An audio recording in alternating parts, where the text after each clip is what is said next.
best-known contrarian voices during the COVID pandemic, arguing for rational policy during the pandemic. But I know him best as a rancher of horses and emus. And welcome, my friend Jan Jekielek. You may remember that I spoke about Jan's leadership and the Epoch Times at CPAC 3 years ago. And I think without CPAC, without Epoch Times, we might not be where we are right now. It's been my pleasure to build a friendship with Jan and to participate in his fantastic series, American Thought Leaders, and our little fun series of clips that we called Fallout. That's right. So I'm wearing a bow tie today, not my usual attire, in honor of Dr. Peter Hotez. You'll recall that Peter Hotez last December darkly muttered about the fact that as soon as President Trump was in office, there was going to be a series of virus outbreaks, of threatening viral events that were going to cause him a lot of grief, and to focus on responding to those. But instead, what we have is two amazing things that happened on the same day. Well, so who here noticed that the new HHS secretary is Robert F. Kennedy Jr.? Two things happened that day. First, Robert F. Kennedy Jr. was sworn in, and second, there was an executive order signed by President Trump that established a commission to look at child chronic disease.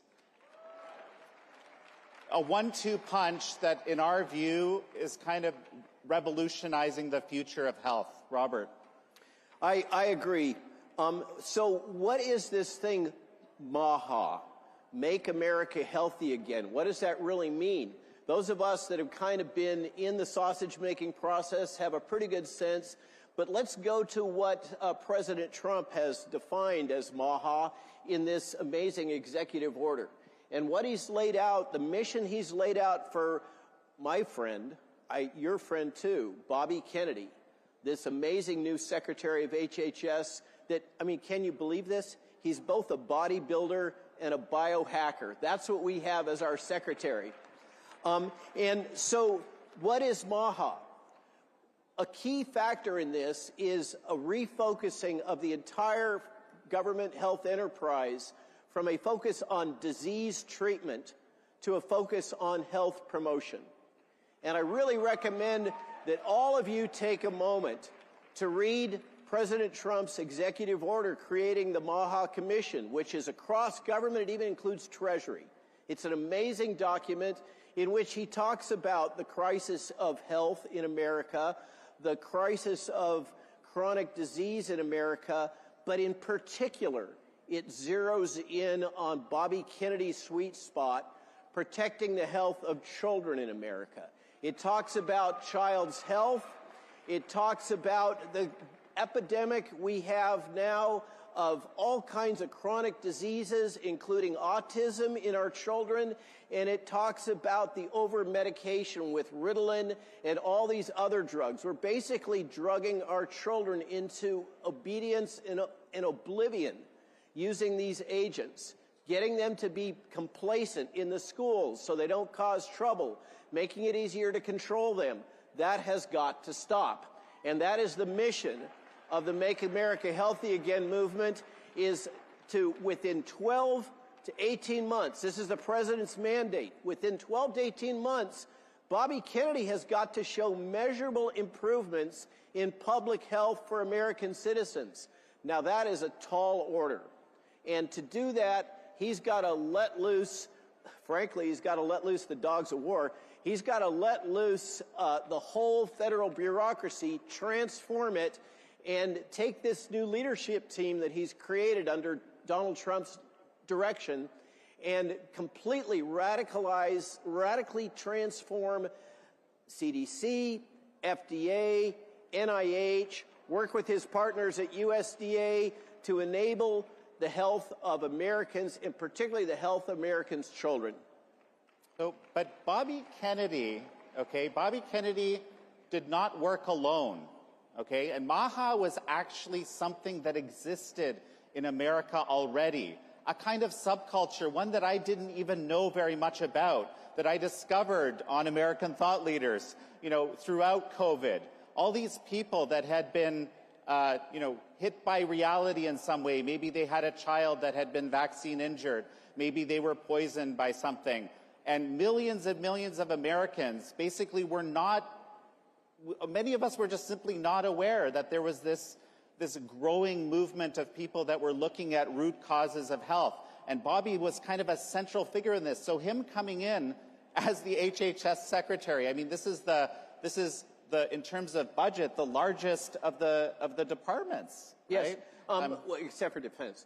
But China went through a Maha movement itself at one point in time. Isn't that right? And what happened? 100%. And so this is what dawned on us as we were preparing for this session. Back in the 90s in China, there was the health system had actually collapsed, a little bit like what's been happening here. Okay, and these traditional methods of called Qigong, or kind of a Chinese yoga, became incredibly popular in China. The most popular was Falun Gong, and some of you will know that the founders of Epoch Times were Falun Gong practitioners. 70 to 100 million people were getting healthy. Okay, they were getting awards for getting healthy. And what did the regime do in 1999? They decided to crush this health and spiritual movement. So, I mean, this is something that totalitarians do. This is the other part that I realized. Totalitarians do not like healthy people, right? And it's a kind of a mindset. So, here we are. So, China now is not only crushing its own health promotion movement, but they're promoting bad health in the United States. Talk to us about fentanyl. Well, so, okay, how many of you noticed that we have a new FBI director? Kash Patel, of course. One of the things that Kash kept talking about as he was going through his nomination hearings, okay, he said 100,000 Americans a year are dying of CCP fentanyl, and that is going to be one of the priorities of the FBI, okay? So that is the Make America Unhealthy Again movement. But we also have to have our own kind of individual agency here. We can't let Kash have to deal with this entire problem, or our foreign policy establishment deal with the entirety of that. So if we have enough time, we'll talk a little bit about things that can be done about fentanyl. I think it's one of the clear things that HHS can do together in partnership with the other agencies, and particularly the FBI and Kash, to help make America healthy again within measurable responses within 12 to 18 months. But let's talk for a moment about what is public health. We all hear about public health, okay? Today's public health is not about medicine. It's not about the physician-patient relationship. It's not about empowering patients to take control of their own health, which is what we need to do in the day of Maha. What we don't need is top-down management of what you are able to do, what your doctor tells you to do, based on the government's mandates and your insurance company's profit. Okay, we have to get back to decentralized health under the control of you, the patient. But what do we have right now in public health? Public health is basically grounded in utilitarianism. It is functionally socialism. It is the logic of the greatest good for the greatest number. That is absolutely the centerpiece of modern public health, and it's based on big data. It's based on big data analysis of what on average is best for you, and then a top-down approach to cause you to comply with what the numbers say under close analysis is best for you. And as a consequence, public health has destroyed the practice of medicine. This is why your docs have no options. They have to treat you based on protocol, because that's what public health is saying they have to do. Public health has taken over medicine. And as I say, it is focused on outcomes, optimizing outcomes, the best outcomes for all of us. What it needs to do is focus on opportunity. What we need to do is enable you to have the opportunity to choose whether or not to optimize your own health and have the information to do it. But what we don't need is public health telling us that we can't eat McDonald's hamburgers and drink Coca-Cola. What we need is the information so that you can make an informed decision about what you eat and what you do to manage your health, not to tell you and micromanage you about what your choices have to be. And the bottom line of this, and think about this, okay? Inalienable individual rights. One of the core things America is based on, a core element of freedom. This approach, this CCP, Chinese Communist Party approach, what happened during COVID? They locked down. They used the totalitarian method. They used the collective rights method. What's apparently going to be better for the greater good? But what happens when you use that collective rights approach?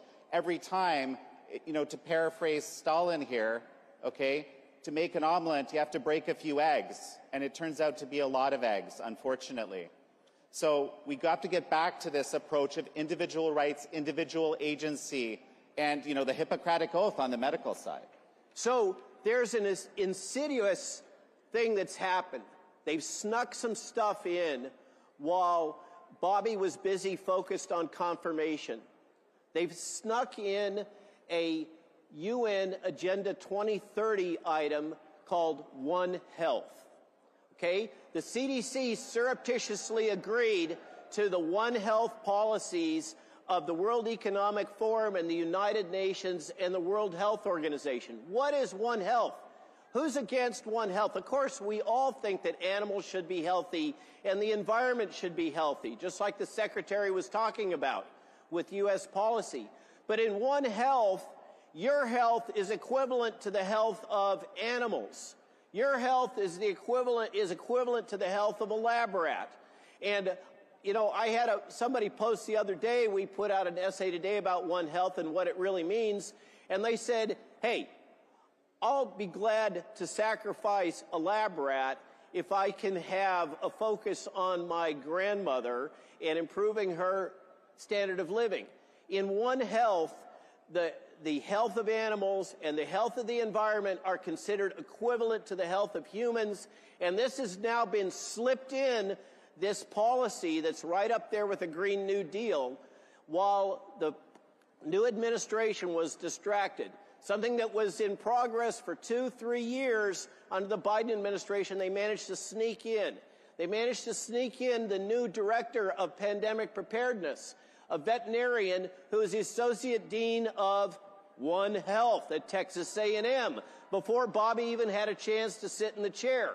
And this is what Bobby really needs your help with. This is what Maha needs your help with, is he is going to be up against an entrenched bureaucracy that is going to fight him tooth and nail every step of the way.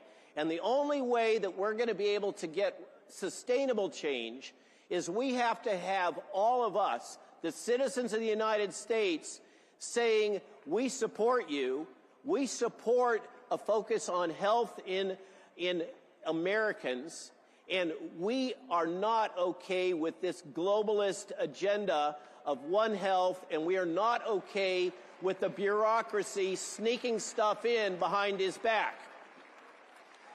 Now, we only have a little bit of time left, but let's talk a little bit about bird flu. Well, so how many have noticed egg prices have gone through the roof? How many? Okay, front page of the Epoch Times, okay, the national edition, you should check it out. It's unbelievable, right? But what is the reason? You might think, looking at mainstream media headlines, that it's because bird flu has killed 55 million birds. No, people have killed 55 million birds in an attempt to stop the bird flu, but that's not necessarily the only way to do it. So bird flu has been around for years. I think this is our 4th episode of fear, of promoted fear about bird flu. and it never materializes. It never transfers into humans so far. Let's hope that continues to be the case. But now, even according to the CDC, bird flu is not a major risk for humans. It doesn't transmit from human to human. It's not putting people in the hospital, and they're not dying at any kind of a rate. Bird flu needs to be controlled, but the policies of the USDA, which now have cost you $1.2 billion, and that's direct costs, for the USDA to compensate farmers that have had to kill their flocks, and it's not working. That is the old school way to control outbreaks. But bird flu is in all the birds. It's in migratory waterfowl. We cannot eradicate bird flu. So we got to think of something different instead of this, give a 3-year-old a hammer and everything becomes a nail. That is what USDA bureaucrats keep applying. I argue that instead of vaccinating chickens with a Zoetis mismatched leaky bird flu vaccine, heard anything like that before? Say COVID, okay, which will drive the evolution of more vaccine-resistant bird flu strains. We need to rethink this whole strategy. And what I advocate, and I can tell you, I hear rumor that this is being actively considered in the administration right now, and we may hear some announcements about this, is there's going to be a rethinking of how we approach this. And personally, I like the idea that we let loose the chicken industry to breed flu-resistant chickens and turkeys and ducks, rather than trying to jab them all with crummy vaccines or kill them all because they get infected. That's just one example of what can happen if Maha is unchained. Well, and everyone, I think we've run out of time here. The bottom line is, let's focus on root causes of health. Keep that in your mind. This is what Maha is all about, and let's make America healthy again. Thank you, everybody.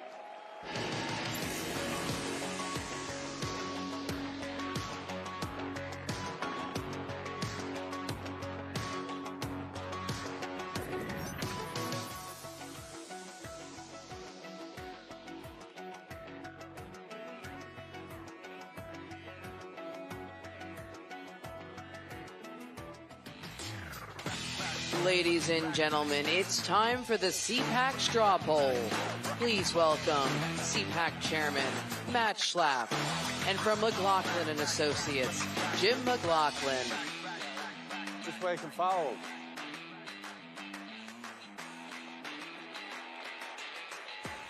They gave us chairs. Huh? Had chairs.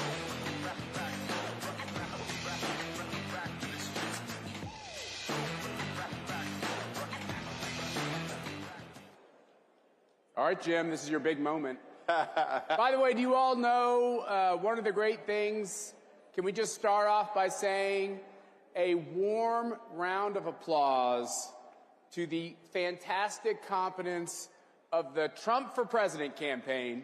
Yeah, without a Susie doubt. Wiles, Chris LaCivita, Michael Watley at the RNC. What a difference a campaign can make. And Jim and John McLaughlin on the polling. Thank you, Jim, for your great work. And you know what? We've been with President Trump from the very beginning. Believe it or not, he talked about running back in 2011. And I can tell you, this campaign was head and shoulders above, better than anything we ever did in the past. And I can't tell you that Matt is exactly right. Susie Wiles, Chris LaCivita, Chairman Watley, and I don't think I've ever complimented an RNC chairman. It was just unbelievable. But most of all, the guy we need to thank the most is Donald J. Trump. Amen. Amen. And when you have, as we said on this stage, when you have confidence at the campaign and at the national committee, it makes it easier for the outside groups like CPAC to figure out their lanes, and I think we were able to do that effectively as well. So thank you all for your great support. We saved our country.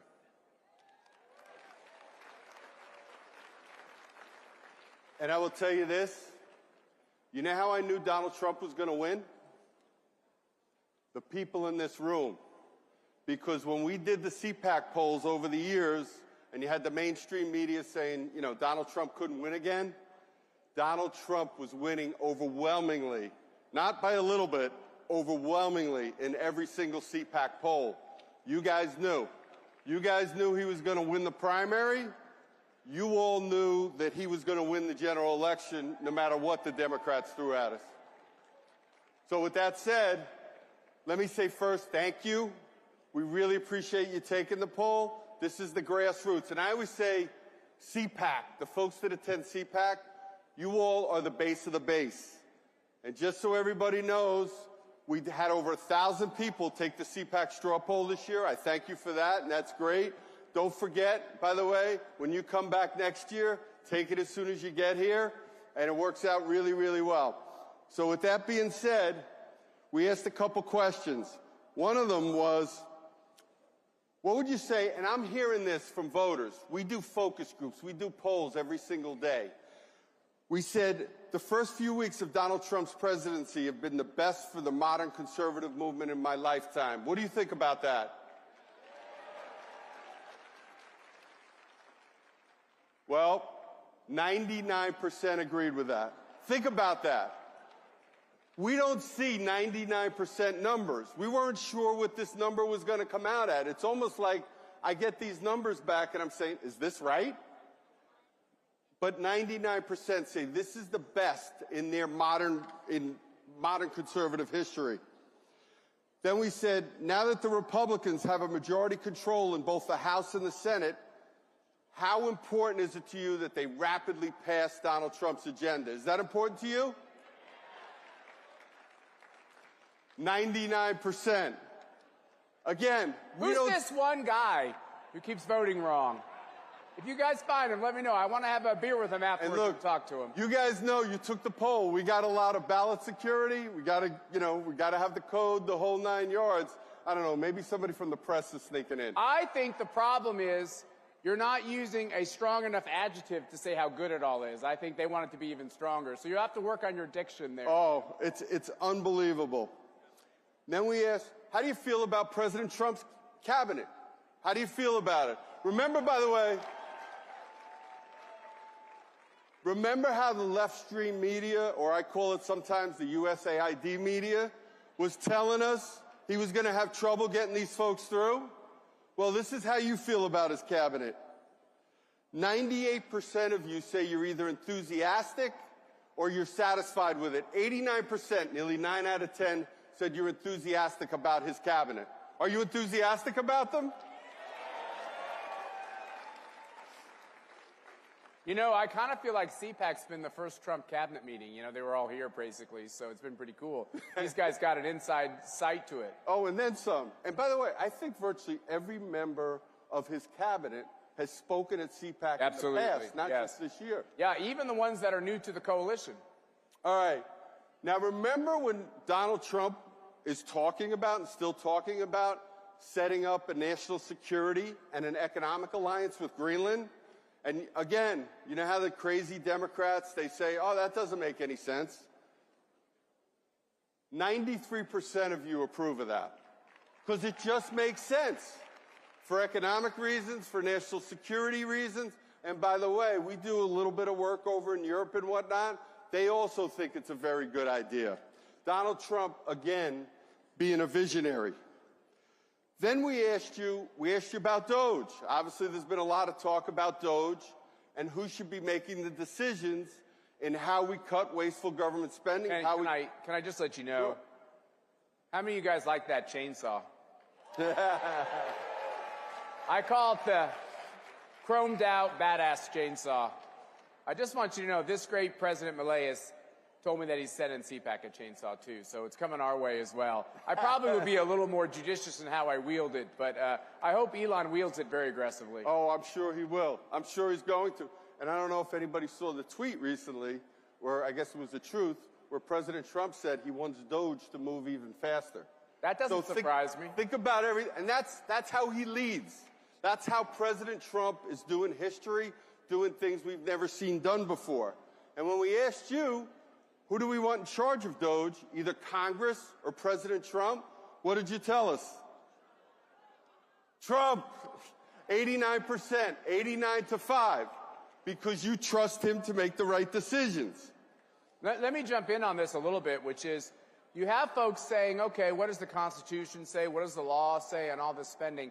I just want to preface this by saying every time you heard a member of Congress and lots of Republican members of Congress tell you that spending fights are political losers, that shutting down the government is a political loser, that we have to go along with the Democrats on all this spending, we have to sign an omnibus, a mini bus, a short bus, a big bus, whatever this spending thing was, that had all of this crap for USAID and everything in it.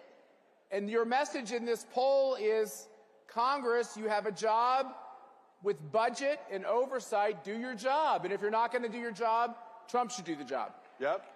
And by the way, we're going to get to that one too. And with that said, okay, one time when I came to one of the CPACs, President Trump gave me a hard time because he only had a 95% job approval rating.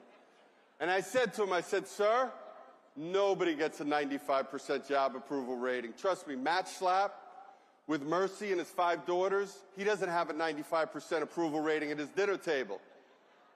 So what kind of an approval rating does he have now? 99%. It's amazing. I've been working at a pollster now. I know you could never tell, but going on 4 decades now. I've been doing polling. We've never seen numbers like this. We've never seen anybody unite the conservative movement the way Donald Trump has done this. 95% say they strongly approve. It's literally amazing. And people say, you know, compare it to Reagan. And I said, it's way more popular than even Ronald Reagan was. And I never would have said this back in the day. Donald Trump has literally remade the conservative movement. He's remade the Republican Party. And it's because of his success. A lot of people say it's because of his personality. It's because he's been successful and he's doing exactly what you folks want him to do. So going back to Matt's point, do you think President Trump has been doing a better job, a worse job, or about the same as last time? And most of you folks thought he did a really good job last time. What do we have? 99% telling us he's doing a better job. And again, I was afraid people wouldn't say because they thought he did a good job last time. You got 99% again. And last but not least, we actually asked, because you guys are the conservative movement. You guys are the thought leaders, the opinion leaders. We asked folks who they thought would be the Republican nominee, who they preferred for the Republican for president in 2028. And who is it? Poll's right. J.D. Vance.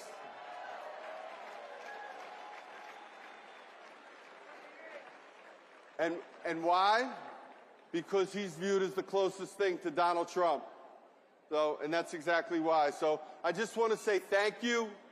We couldn't have won the electoral victory, the decisive electoral victory we had for President Trump, the House and the Senate. It all started with people like you in this room. Thank you. Thank you, Jim, for your excellent work. He's a great board member. Give it up for Jim McLaughlin. And in absentia, your brother John, too, who we also love. Thanks, Jim. Thank you. All right, we're going to have a big guest coming up here very soon. The room is packed.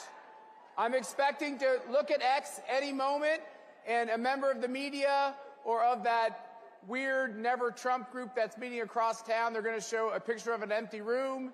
But we all know the truth, which is I don't think we've ever had a CPAC quite this full, quite this level of excitement. You know why? Because we know we're on a 4-year journey to put America back on track. Let's get it done. God bless you. Thank you.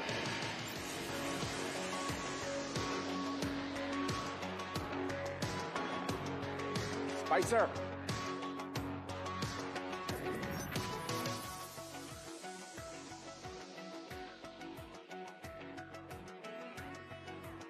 It's our America. We conquered it. We built it. Great values like honesty and fairness.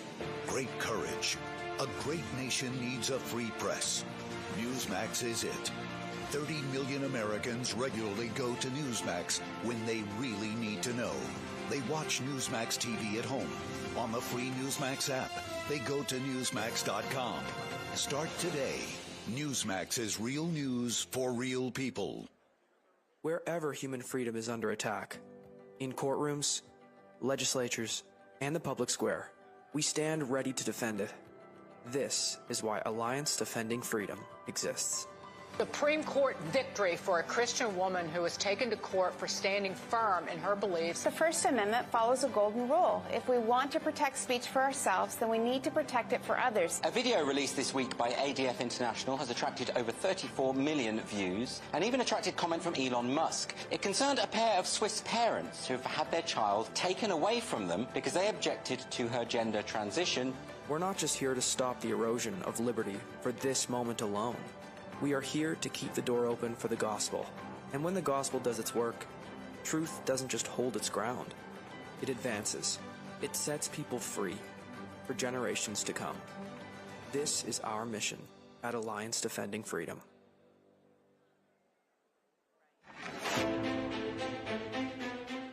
Dr. Stanley Goldfarb, a former associate dean at UPenn's Medical School and chairman of the Do No Harm group, supports a new bill unveiled today by a group of House Republicans. EI is dangerous everywhere, but it's most dangerous in medical school.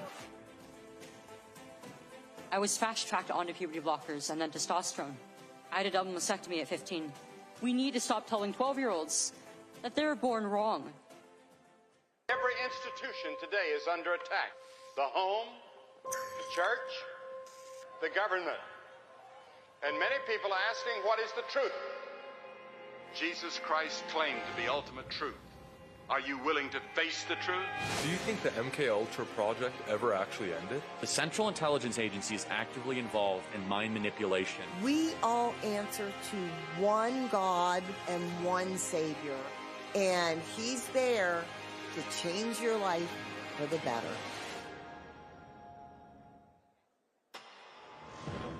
Creators, it's time to take control. With Bursts, you create impactful content in seconds. Powered by blockchain, your content and earnings are protected, transparent, and yours to control. Play TV isn't just a platform. It's a community of creators building a new future together. Your freedom starts when you press play. We thank you for attending CPAC this year. America is back, and you're part of this incredible movement. We appreciate you all. You all are part of our CPAC family. God bless you. Newsmax has been terrific. President Trump is right. Millions are switching to Newsmax. It's the fastest growing streaming service in America. You don't need those woke streaming services anymore. Just get Newsmax Plus. Watch the best shows like Greg Kelly, Rob Schmidt, Greta Van Susteren, and Rob Finnerty. Greg Kelly over at Newsmax. The Newsmax people have been really terrific. Gain access to exclusive documentaries, series, and special briefings. It's free to start. So go to NewsmaxPlus.com now to sign up and watch Newsmax anytime, anywhere. Welcome to CPAC. At Great American Media, we celebrate what matters most: faith, family, and country. Today, we invite you to experience storytelling that uplifts, inspires, and reflects the values we all cherish. PureFlix is your home for entertainment without compromise. With faith-driven movies and series, we bring you stories that strengthen hearts, uplift spirits, and honor what truly matters. And on Great American Family, where faith leads, where stories inspire. Welcome home. Whether it's Christmas all year long, heartfelt romances, or movies that bring families together, we are here to make you feel at home.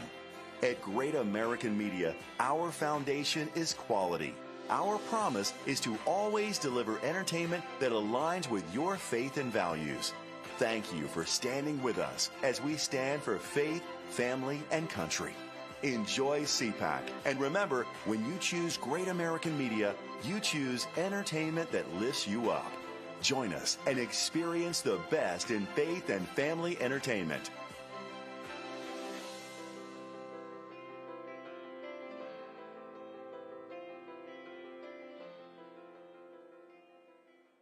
In 2025, we find ourselves in a pivotal moment where the call for unity, freedom, and a better future echoes louder than ever.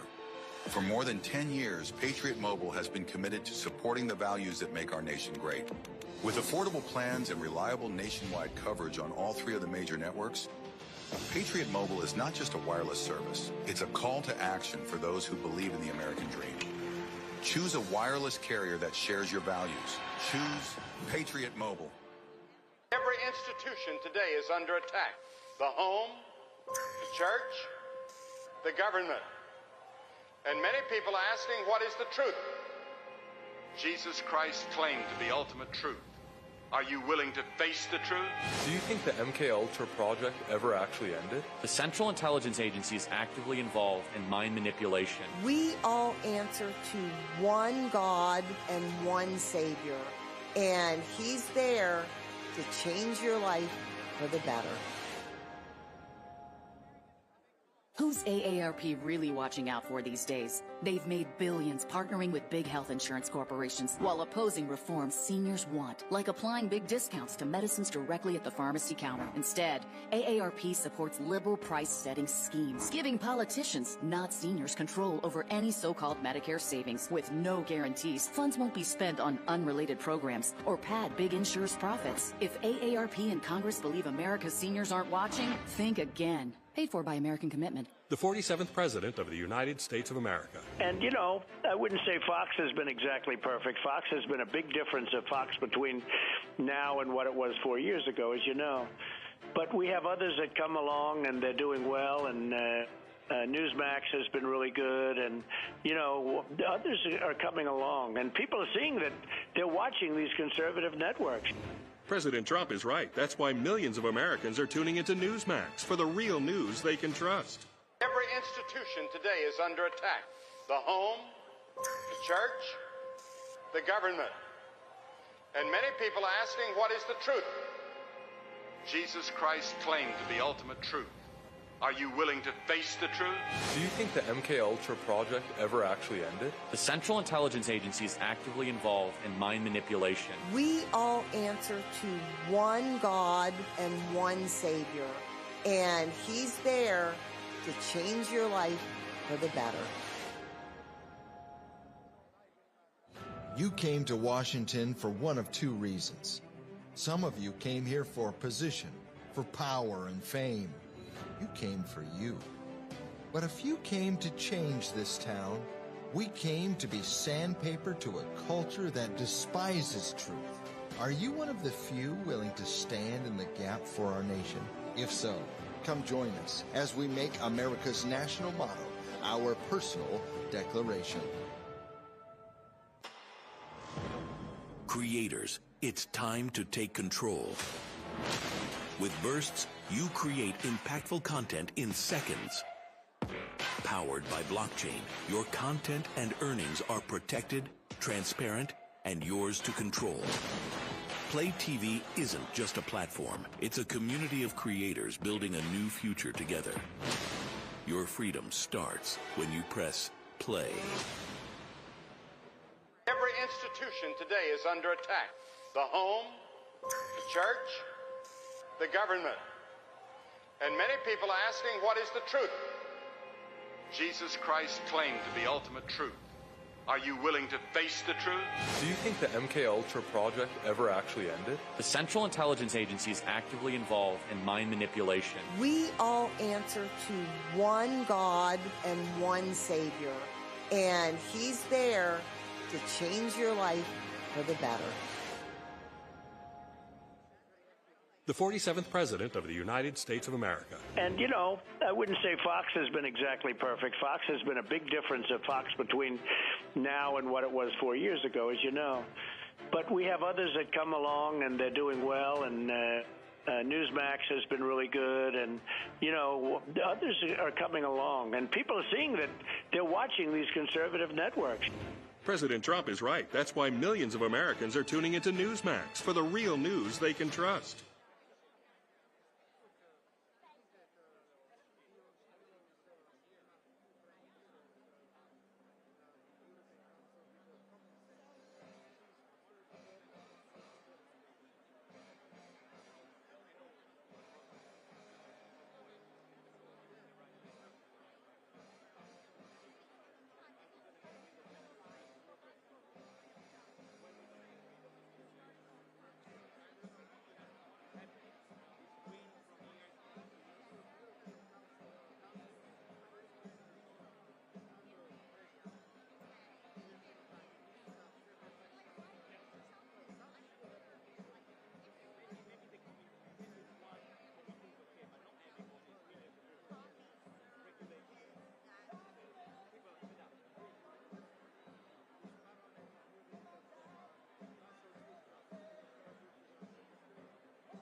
Two, three, four. Checking 1, 2, 3, 4. Checking 1, 2, 3, 4. Checking 1, 2, 3, 4. 1, 2.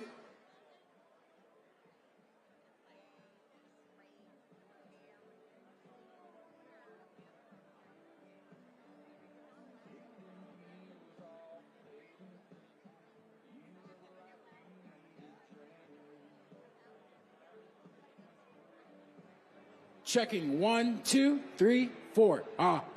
1, 2. Check, check. 1, 2, 3, 4. Check, check, check, check. 1, 2, 1, 2, 1, 2. Hey, hey, hey.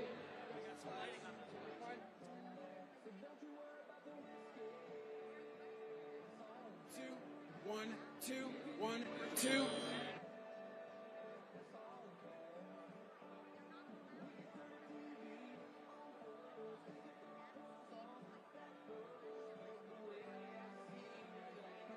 2, 1, 2, 3, 4. Checking 1, 2, 3, 4. Checking. Checking 1, 2, 3, 4. He didn't put it inside.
One, two, three, four. Checking 1, 2, 3, 4. Checking 1, 2. 1, 2, 3, 4. Checking 1, 2, 3, 4. 1, 2, 3, 4. Checking 1, 2, 3, 4. 1, 2, 3, 4. Checking 1, 2, 3, 4. Checking 1, 2, 3, 4. 1, 2, 3, 4. Checking 1, 2, 3, 4. 1, 2, 3, 4. Checking 1, 2, 3, 4. 1, 2, 3, 4. Check. 1, 2, 3. 1, 2, 3, 4.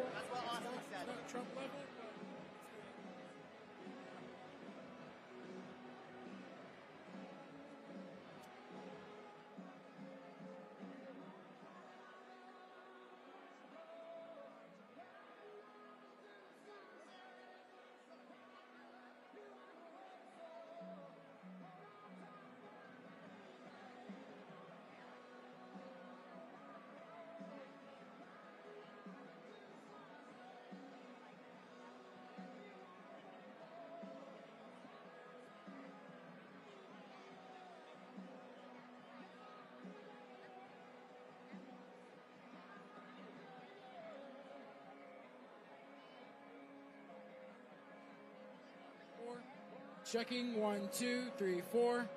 Checking 1, 2, 3, 4. Checking 1, 2, 3, 4. Checking 1, 2, 3, 4. Checking 1, 2, 3, 4. Checking. We out. 1. Check. Check, check, check.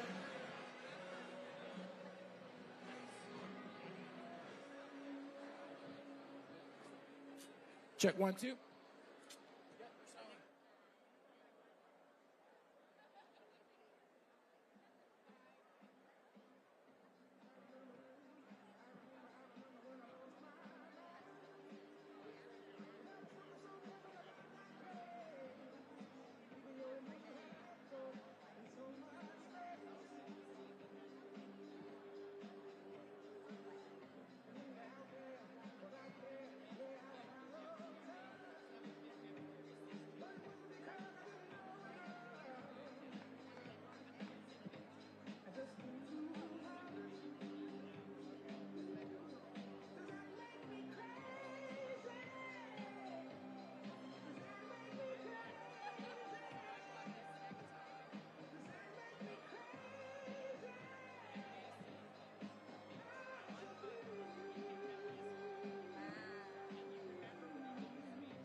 Ladies and gentlemen, please welcome U.S. Border Czar Tom Homan.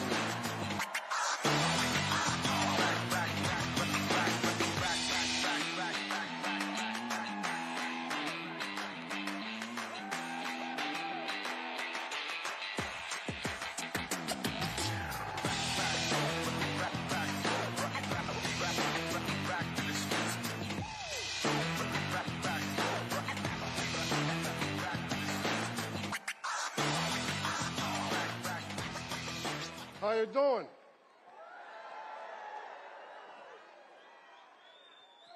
Look,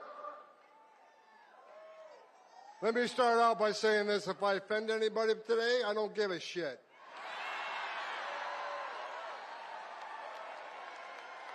Don't care. The media in the back room, I'm sure I'll be reading a lot of hit pieces on me tomorrow. I don't give a shit what you think about me.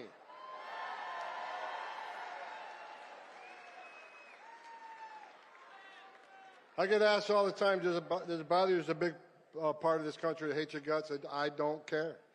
I don't care. Because we got a job to do. You know, I wake up every day for the last 4 years pissed off because the Biden administration took the most secure border in my lifetime and unsecured it on purpose, right? I worked for 6 presidents, starting with Ronald Reagan. Every president I ever worked for took steps to secure the border. Even Clinton and Obama took steps to secure the border because they clearly understood you can't have national security without border security. They got it. Joe Biden's the first president in history of the nation who came into office and unsecured the border on purpose. So for 4 years, I wake up every day pissed off. That changed November 5th.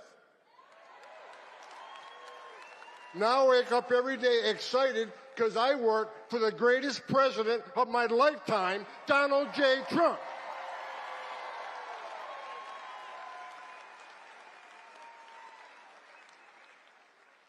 For 4 years, we had over 10.5 million illegal aliens at our border.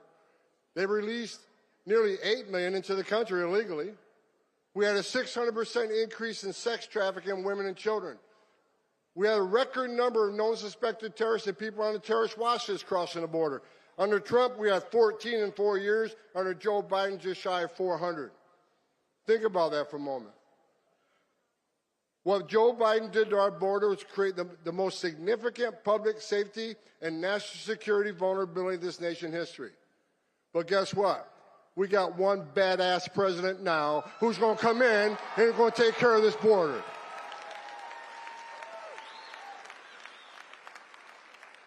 Look at the numbers last few days. I'm telling you, every morning I get up, I can't wait to go to work. Because I know that I have a president who's going to open up every avenue of law enforcement to this great nation. In under 4 weeks, we have illegal crossings on the border down 95%.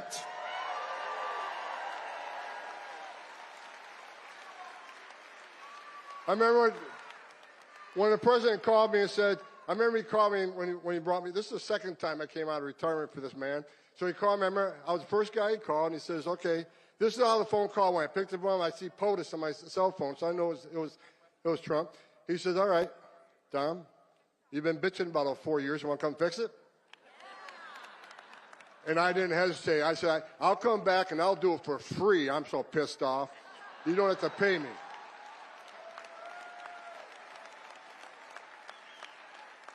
And look, in less than a month, illegal crossings down 95%.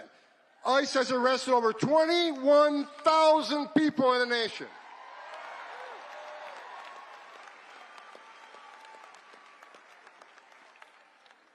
Gotaways.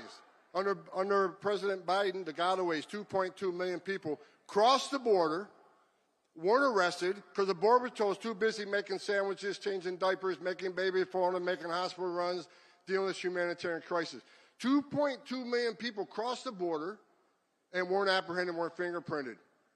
We had about 1,800 a day in 2023. You know how many we had yesterday? 48.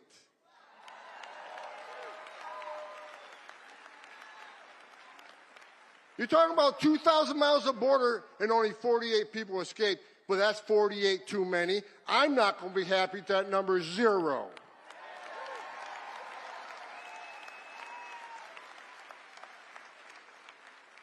Now we're getting a question, well, you said you're going to concentrate on public safety threats and national security threats, but you arrested non-criminals.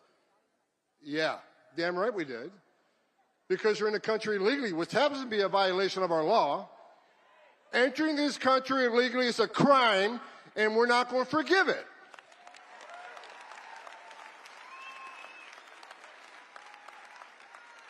Into sanctuary cities, game on, because Pam Bondi's back into place. And Kash Patel is back running the FBI.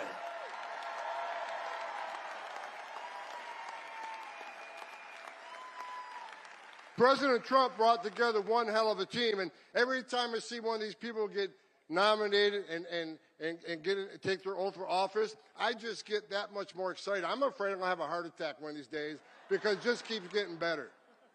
Sanctuary cities are a sanctuary for criminals. I've read all these stories this week. Tom Homan insulted AOC. Well, look, it's not an insult if it's true.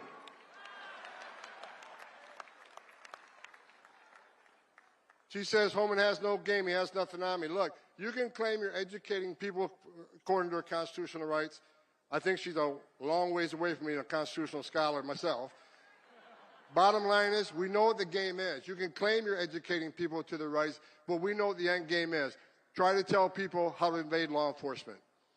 And we're talking about people who enter the country illegally, which is a crime, committed a violent act against a U.S. citizen, were ordered removed by a judge. We got members of Congress saying it's okay to educate them how to invade law enforcement.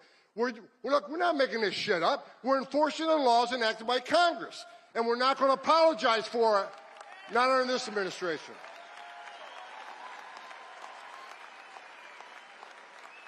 We got great governors out there. Governor Pritzker, you ain't one of them.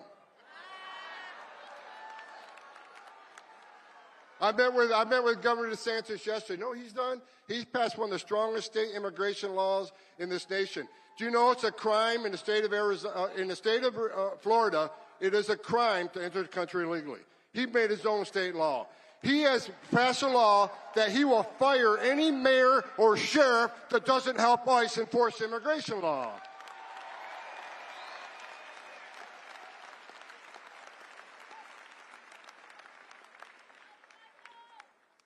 The men and women of the Border Patrol, I love each and every one of you wearing that green uniform. You're the finest 1% this country has.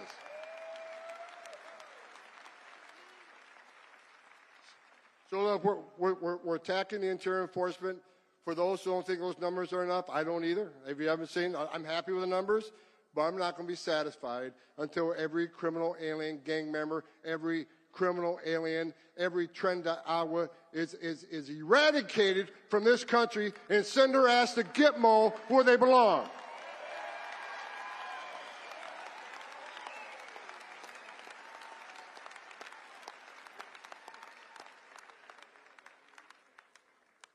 Damn, I love my job.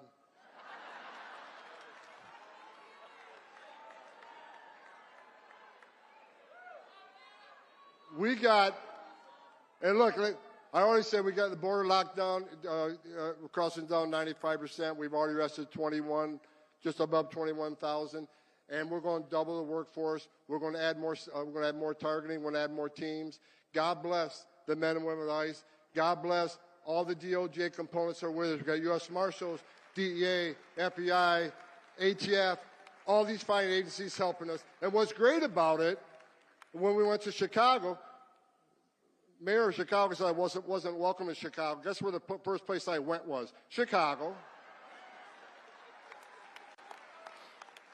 But having DEA and FBI there and ATF was great. We found an illegal alien with a gun. ATF does a criminal charge. We found an illegal alien with drugs. We prosecuted that crime. So we're prosecuting these people before we deport them, and that's exactly what we should be doing. We're going to make this country safe again.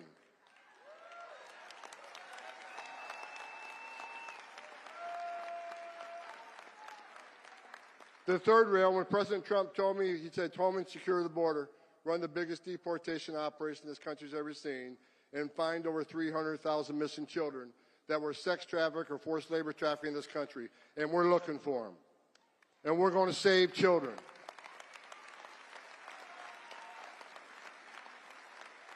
All these bad stories about Trump, Homan, you're racist, you're a white nationalist, you're a mean person. Okay, I'll take that. Because you know what Homan's doing? I'm working for the greatest president of my lifetime, and we're going to save lives. Because when 95% less people coming across the border, how many women ain't being raped? How many Americans aren't dying from fentanyl overdoses? How many no-suspected terrorists aren't getting in the country? How many women and children aren't sex trafficked in this country when you have a border lockdown? We're saving lives.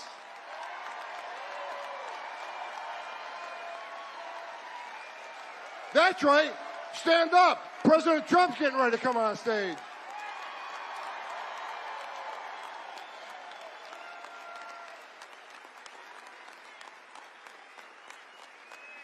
I got another message to the criminal cartels of Mexico. At the RNC, I said a speech. I said two things at the speech. If you're in the country illegally, you better start packing now. We're keeping that promise. The other thing I said on stage at the RNC, that President Trump is going to designate the criminal cartels of Mexico as a terrorist organization. He's going to wipe you off the face of the earth.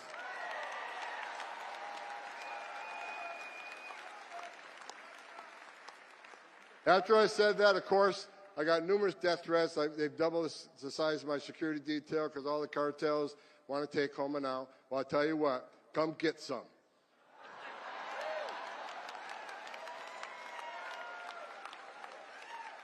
You have killed more Americans than every terrorist organization in the world combined. You are now a terrorist organization. So word out to anybody that assists them, anybody that sells their drugs on the street, anybody that assists these cartels in any way, you are helping a terrorist organization, and the weight of the world's coming down on you.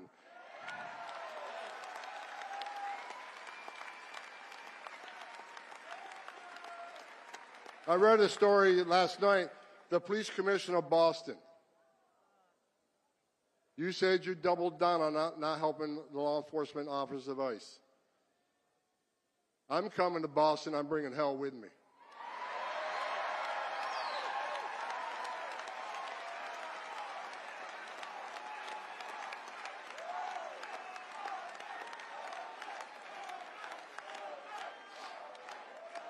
I looked at the numbers this morning. I stopped counting at 9. 9 child rapists that were in jail in Massachusetts. But rather than honoring an ICE detainer, released them back into the street. You're not a police commissioner. Take that badge off your chest, put it in the desk drawer, because you became a politician. You forgot what it's like to be a cop.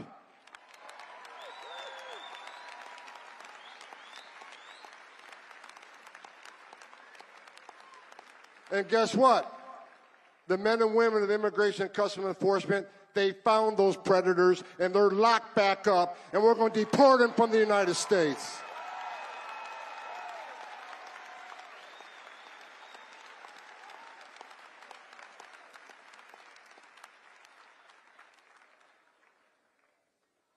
To the men and women of ICE, the agency I used to run, you know, I was the first ICE director that actually came up through the ranks. For the 20,000 men and women that work for me, I never asked them to do anything I didn't do myself. What I've done recently, I brought a bunch of badass old school boys back. I got a guy named Mark Hall. Mark Hall went through the Border Patrol Academy in 1984. I said, Mark, you ready to come back and make a difference? And he dropped everything he did to come back. I'm bringing a bunch of old school people back to show the young folk how we did it and how we're going to do it.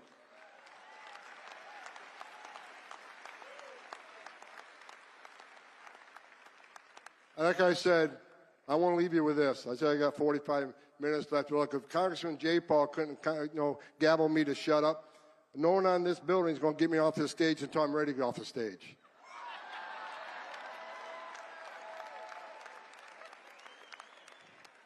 Now they turned the time red. I guess that's a warning. Look, here's what I'm going to say, and I hope you agree with me. If you agree with me, will you please stand up and let him know, because he's listening right now. The greatest president in my lifetime is back in the Oval Office. He's going to make America great again. He's going to make America healthy again. He's going to make America safe again. You got it, President Trump. God bless you. I'm proud to be back, and I'm not leaving until we fix this shit.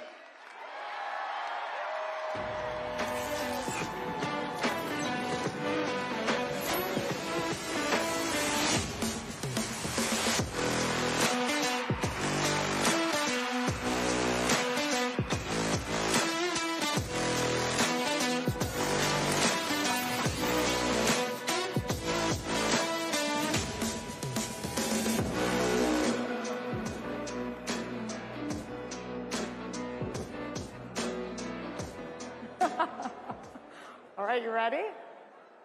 We've had 10 years of this, sweetheart. And it's only getting bigger. Only getting beautifully bigger every year. Bigger and better. So, our next speaker has appeared before you twice. She is, you're close, she is leading the charge with a few other great patriots, sovereigntists, to try to put Europe back on track. Our European friends, many of them are sitting right here, Santiago and others, Eduardo from South America, others know that the first step in getting Europe back to on track was America re-electing Donald Trump. And my beautiful wife has the honor of introducing someone she knows is a real hero to all of us. Ladies and gentlemen, coming live from Italy, the Prime Minister, Giorgia Meloni. Thank you, Matt. Thank you, Mercy. And good morning, CPAC. How are you? Thank you very much for this opportunity to greet you, your guests, and above all, the incredible people of CPAC. You know how much I value this gathering, and I couldn't miss this edition, even if only from afar. And today, I address you with the pride of representing as Prime Minister an extraordinary nation that is Italy. A nation with a deep, unbreakable bond with the United States. And this bond is forged by history and shared principles.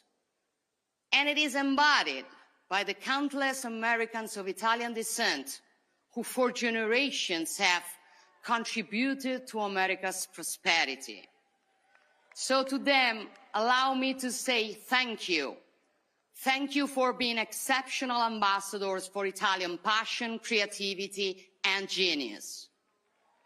To this incredible nation, Italy, I dedicate my full energy. Our government is tirelessly working to restore Italy's rightful place on the international stage. We are reforming, modernizing, and reclaiming our role as a global leader. We aim to build an Italy that once again amazes the world. Let me tell you, we're proving it. The mainstream propaganda machine predicted that a conservative government would have isolated Italy, deleting it from the map of the world, driving away investors, and suppressing fundamental freedoms. They were wrong. Their storytelling was fake. The reality is that Italy is thriving. Employment is at a record high, our economy is growing, our fiscal policy is back on track, and the flow of illegal migration has decreased by 60% in the last year. And most importantly, we're expanding freedom in every aspect of Italians' lives. Why? Because we conservatives do what we say. We do what is right. We fight for what we believe in. And moreover, we trust people, not fear them. Unlike the globalist elites who believe the government should educate the people, forcing them to accept policies they never asked for, we believe in democracy. We serve the people. We do not rule over them. CPAC understood this fight. CPAC understood this fight. And again, I want to thank you for that. You have never given up, even in the toughest moment. You have fought for a new victory. You have built a global network that has given a voice to millions who were silenced. so that conservatives everywhere would know they are not alone. And we are not alone, right? CPAC understood before many others that the political and cultural battle for conservative values is not just an American battle. It is a Western battle. Because, my friends, I still believe in the West. Not just as a geographical space, but as a civilization. A civilization born from the fusion of Greek philosophy, Roman law, and Christian values. A civilization built and defended over centuries through the genius, energy, and sacrifices of many. When we say West, we define a way of understanding the world where the individual is central, life is sacred, all men are born equal and free, the law applies equally to all, sovereignty belongs to people, and freedom comes before everything else. This is our heritage, and we will never apologize for it. My question for you is, can this civilization still defend the principles and values that define it? Can it still be proud of itself and aware of its role? I think so. So we must say loudly and clearly to those attacking the West from the outside and those sabotaging it from within with virus of cancel culture and woke ideology, we must say to them that we will never be ashamed of who we are. We affirm our identity. We affirm our identity and work to strengthen it, because without a deep-rooted identity, we cannot be great again. The radical left wants to erase our history, undermine our identity, divide us by nationality, by gender, by ideology, but we will not be divided, because we are strong only when we are together. And if the West cannot exist without America, or rather the Americas, thinking of the many patriots fighting for freedom in Central and South America, then it also cannot exist without Europe. Our adversaries hope that President Trump will move away from us. But knowing him as a strong and effective leader, I bet that those who hope for divisions will be proven wrong.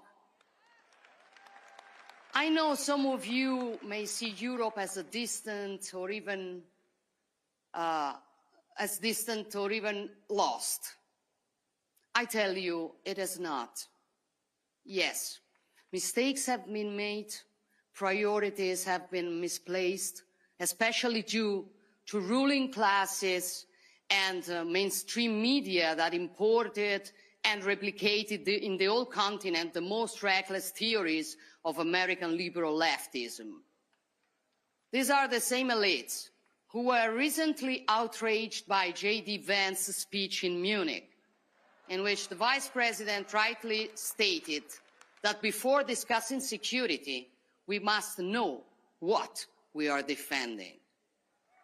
He wasn't talking about tariffs or trade balances on which we will each defend our interests while preserving our friendship. We don't need to say how interconnected our economies are and how the unpredictable results of a trade clash would play into the hands of other great powers. Vice President Vance was discussing something deeper: identity, democracy, freedom of speech. In short, Europe's historic role and mission. Many pretended to be outraged, calling for European pride against an American daring to lecture us. But let me tell you, as someone who is proud to be European, first, if those who were outraged had shown the same pride, when Europe lost its strategic autonomy, tying its economy to autocratic regimes, or when European borders and our way of life were threatened by mass illegal migration, now we would live in a stronger Europe. Second, these ideas are not new for many of us. Brave European leaders have been saying this for a long time. I've said them many times before, even from the CPAC stage, urging Europe to rediscover its true and deepest soul, which has been sacrificed on the altar of wokeness, bureaucracy, and mercantilism. These are common sense ideas, now shared by a majority of European citizens, as election results have shown. So Europe is far from lost, and it will never be lost as long as conservatives remain in the fight. There is a growing awareness. There is a growing awareness in Europe that security is now the top priority. You cannot defend your freedom if you lack the means or the courage to do so. Throughout history, Europeans and Americans have shown they are hearers to Pericles' words. Happiness depends on freedom, and freedom depends on courage. We proved this when we stopped invasions, won our independences, and overthrew dictators. And we have done it together the last 3 years in Ukraine, where a proud people fight for their freedom against the brutal aggression. And we must continue today, working together for a just and lasting peace, a peace that can only be built with the contribution of all, but above all, with strong leaderships. And I know that with Donald Trump leading the United States, we will never again see the disaster we saw in Afghanistan 4 years ago. So, border security, energy security, economic security, food security, defense and national security. For a simple reason, if you are not secure, you are not free. And when freedom is at risk, the only thing that you can do is to put it in the wiser hands. That is why conservatives keep on growing and are becoming more and more influential in European politics. And that is why the left is nervous. And with Trump's victory, their irritation has turned into hysteria. Not only because conservatives are winning, but because conservatives are now collaborating globally. When Bill Clinton and Tony Blair created the global leftist liberal network in the 90s, they were called statesmen. Today, when Trump, Meloni, Milei, or maybe Modi talk, they are called a threat to democracy. This is the left's double standard. But we're used to it. We are used to it. And the good news is people no longer believe in their lies. Despite all the mud they throw at us, citizens keep voting for us. Because simply, people are not naive as the left considers them. They vote for us because we defend freedom. We love our nations. We want secure borders. We preserve businesses and citizens from the green leftist insanity. We defend family and life. We fight against wokeism. We protect our sacred right to our faith and our free speech. And we stand for common sense. So ultimately, our struggle is hard, but the choice is simple. Will we surrender to decline? Or will we fight to reverse it? Will we let our civilization fade? Or will we stand up and defend it? Will we leave our children a weaker world or a stronger one? Will we want the new generations to be ashamed of their roots? Or will we will recover awareness and pride of who we are and teach it to them.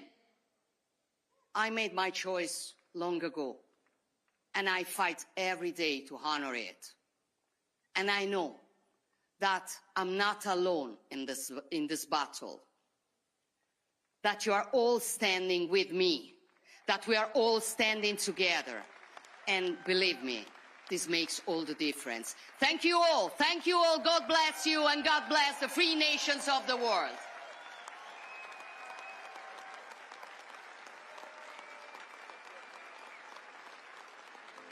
My name is Elise Stefanik. I'm proud to say I was born and raised in upstate New York. I've seen firsthand how insiders in Washington have forgotten to fight for average small businesses like ours on Main Street. I want to change that, because we deserve results.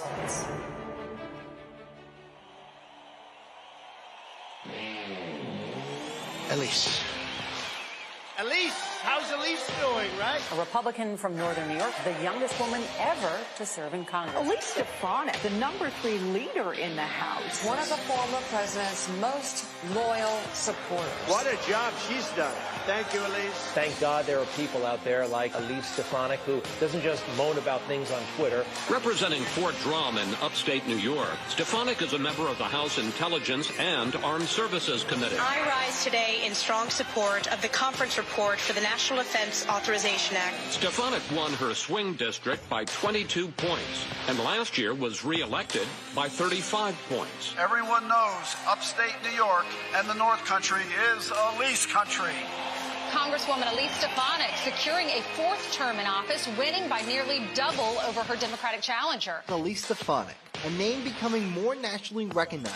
She is a superstar. It's Congresswoman who Adam Schiff could not silence. This is the 5th time you have interrupted members of Congress, newly elected members of Congress. Did I not realize when she opens that mouth, you were killing them, Elise? You were killing them. House GOP Conference Chair Elise Stefanik is announcing a probe aimed at holding school administrators accountable. I'm going to give you one more opportunity.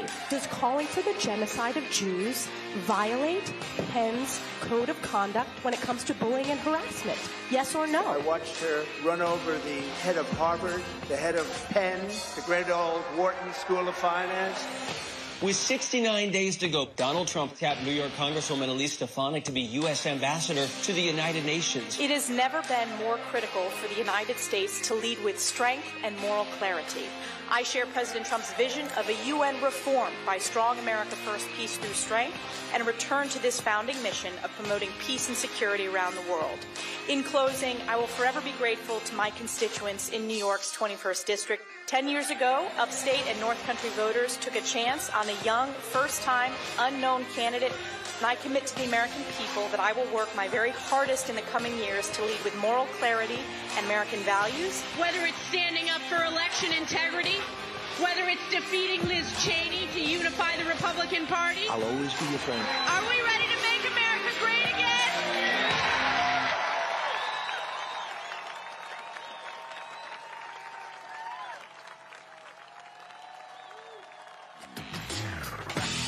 Ladies and gentlemen, please welcome U.S. Ambassador Designate to the United Nations, Elise Stefanik.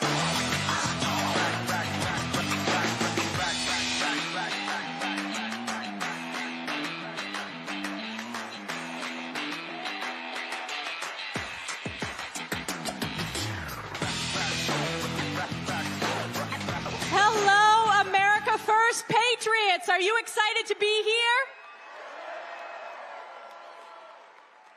It is so great to be back at CPAC with the Republican trifecta, a Republican House, a Republican Senate, and of course, President Donald J. Trump in the White House. Now, we know none of this would have been possible without you, the American people. So I want to thank you for years of hard work, sacrifice, and dedication to fire Joe Biden, elect President Trump to save America. And believe me, we know, and in fact, no one knows this better than President Trump and his entire family, that this election was not easy. The left and their loyal stenographers in the mainstream media stooped to new and disgraceful lows. They tried everything: vicious smears, unprecedented attacks on his family, unconstitutional impeachments, and illegal lawfare by a weaponized and corrupt justice system. President Trump even faced an assassination attempt in Butler, Pennsylvania. But by the grace of God, he prevailed, and we are here today. Americans know that God was truly watching over America and President Trump on that fateful day. We will always remember that day in Pennsylvania, just like we will always remember November 5th, 2024, the once-in-a-lifetime victory of the most important election in history.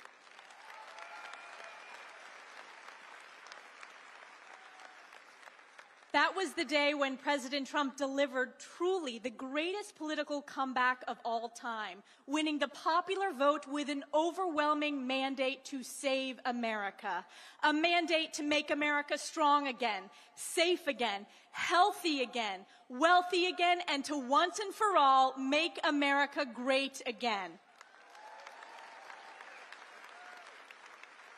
And President Trump has wasted no time delivering on the promises he made to the American people. He has already accomplished more in 4 weeks than Joe Biden did in 4 years. The tremendous results speak for themselves. On day one, President Trump signed hundreds of executive orders securing our border, deporting illegals, unleashing American energy, ending woke DEI policies, lowering prices, increasing accountability, and ushering in a new golden age for the American people. President Trump rightfully declared a national emergency at the border and deployed the military, including the 10th Mountain Division from my home district in upstate New York, to secure our nation. Thank you to the soldiers and their families for saving our country and protecting our borders. Climb to glory, 10th Mountain.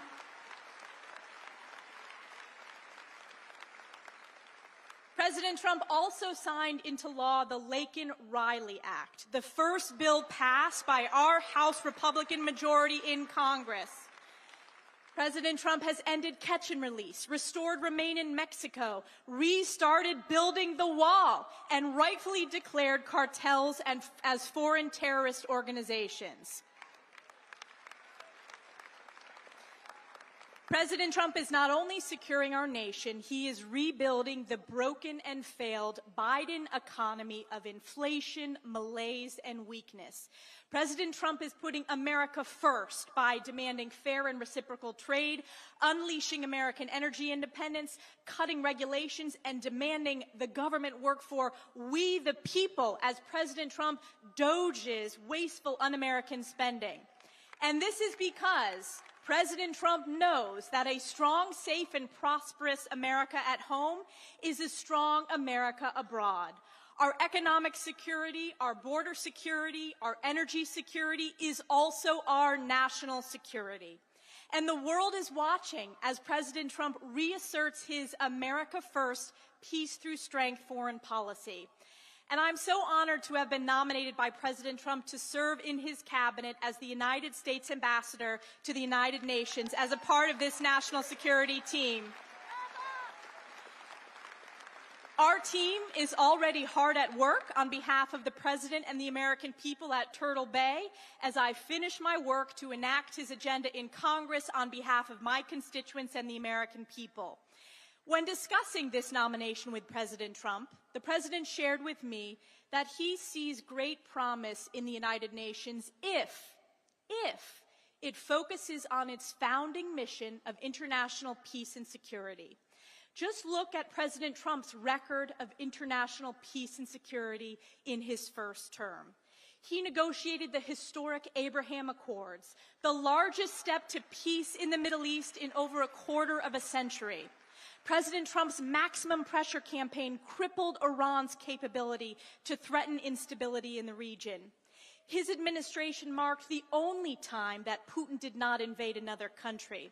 And there is no question that President Trump is the president of peace and deserves the Nobel Peace Prize for the historic achievements of his first term alone.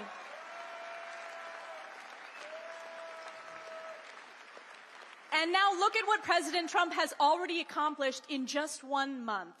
He secured the release of 6 American hostages in Venezuela, 2 Americans in Afghanistan, an American-Israeli citizen held in Hamas captivity, a Pennsylvania teacher in Russia, and an American citizen in Belarus.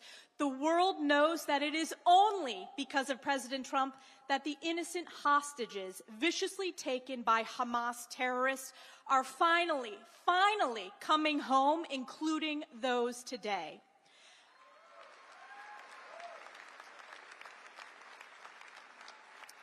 And President Trump is already effectively working to bring peace to the Russia-Ukraine war to stop the bloodshed.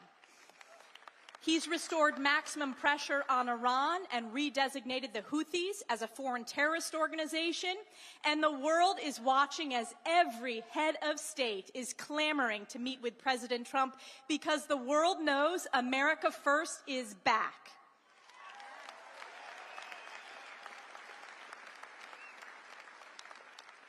And at the UN, we are already at work with President Trump delivering results. We left the WHO, which covered up the truth about COVID. President Trump terminated the America Last Paris Climate Agreement. President Trump rightfully withdrew from the UN Human Rights Council that is a corrupt farce run by the worst abusers on the planet.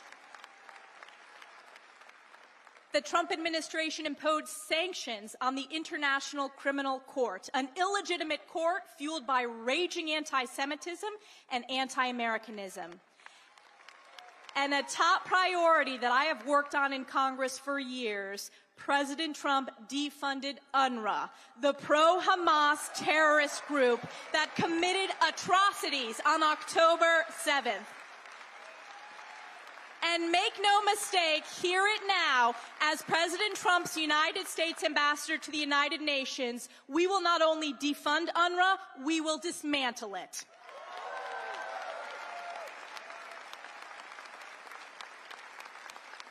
President Trump also reinstated the Mexico City policy to ensure our hard-earned U.S. taxpayer dollars do not support foreign organizations that perform or promote abortions around the world.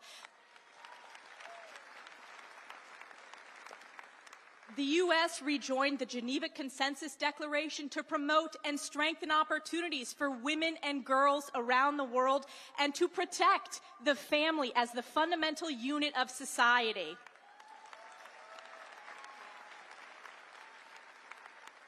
And of course, our U.S. embassies have been instructed to fly the beautiful American flag and only our American flag. This is moral leadership. This is strong leadership. This is President Trump's America First, peace through strength.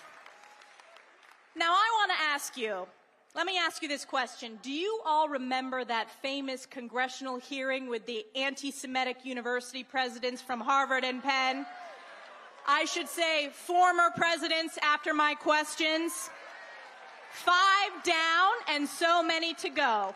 And mark my words, that hearing is the type of strong moral leadership that I will deliver at the United Nations on day 1. And I know that I will be serving as the United States ambassador to the United Nations and not the other way around. And I will always stand up for the American people, American sovereignty, and our America First values. That means I will always defend America's most precious ally, Israel.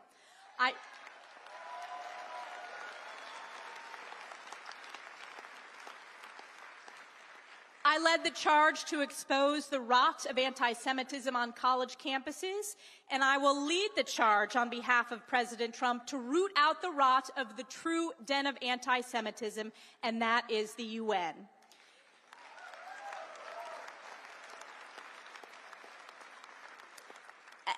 This past week, we continue to see with crystal clarity that our fight to support Israel and eradicate Hamas is a fight between good and evil, light and darkness, life and death.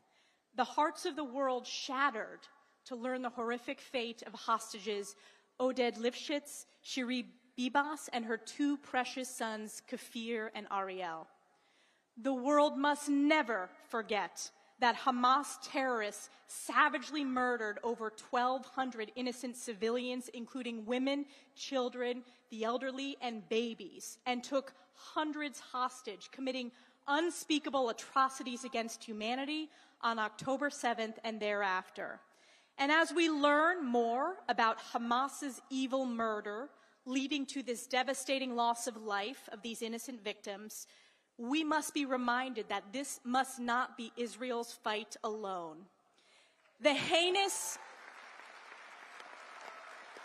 It will never be Israel's fight alone. The absolutely heinous display of Hamas terrorists parading the coffins of murdered Israeli babies and lying about the remains of their mother to the cheers of a barbaric, animalistic pro-Hamas mob is an affront to all of humanity. And it has never been more important to show the world's unequivocal support for Israel, and it is clear that under President Trump's leadership, America stands steadfast in support of Israel and the Jewish people, and we will not rest until every hostage is brought home and Hamas is eradicated.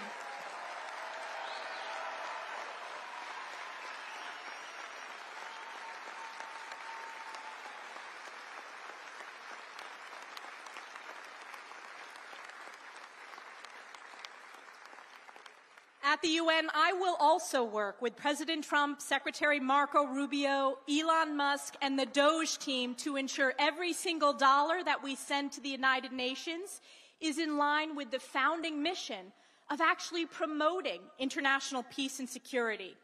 We will not fund terrorism, we will not fund corruption, we will not fund anti-Semitism, and we will not fund anti-Americanism.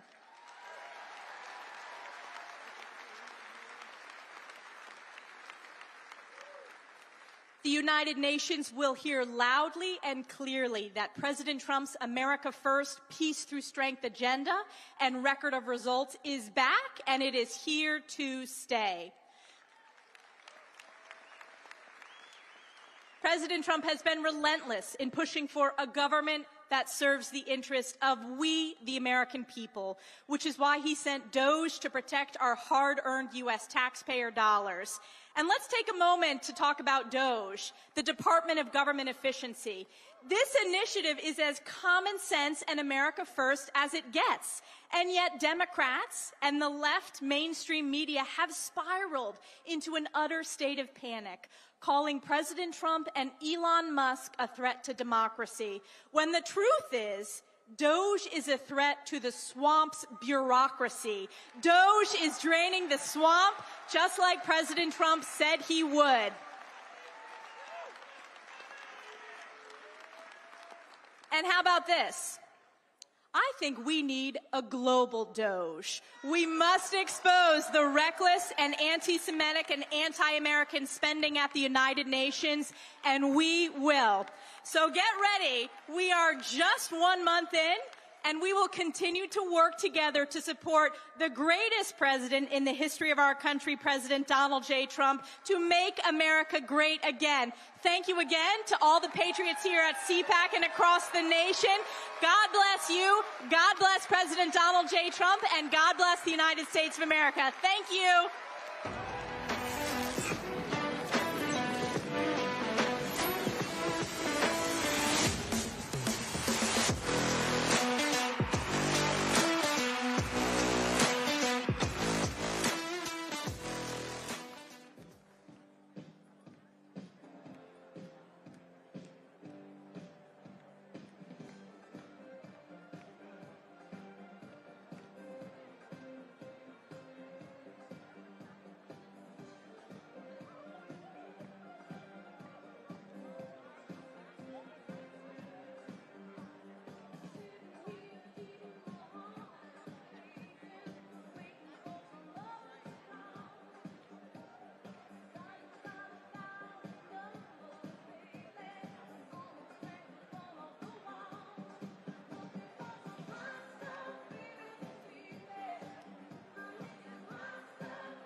Ladies and gentlemen, please welcome award-winning international singer, Mary Milben.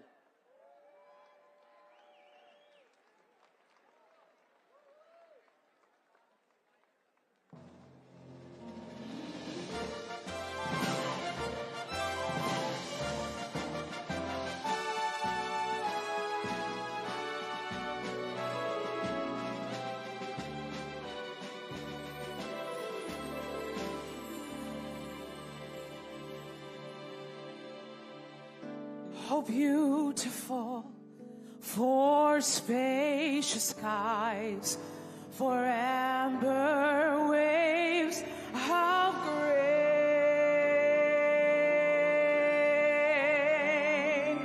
for purple mountains, majesties above the fruited plain.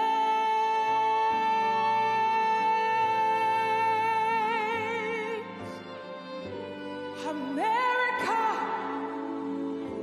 America, God shed His grace on thee and crown thy good with brotherhood from sea to shining sea. God bless America. You all know this land that I love. Stand beside her and guide her through the night with the light from above, from the mountains to the prairies, to the oceans white with foam.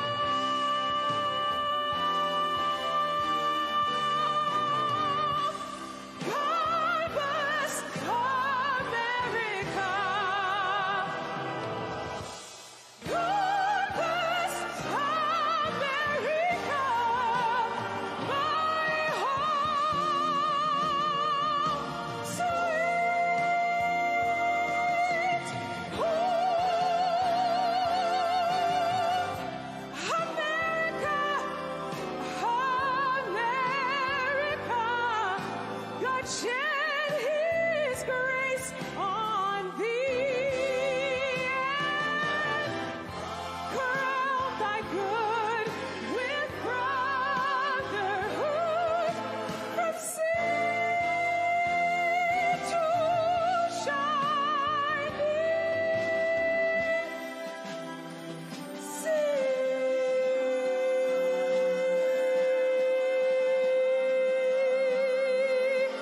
To see America, it's the greatest country.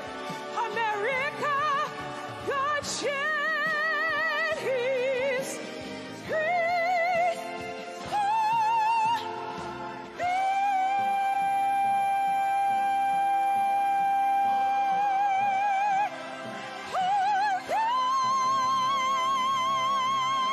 Oh, God bless America.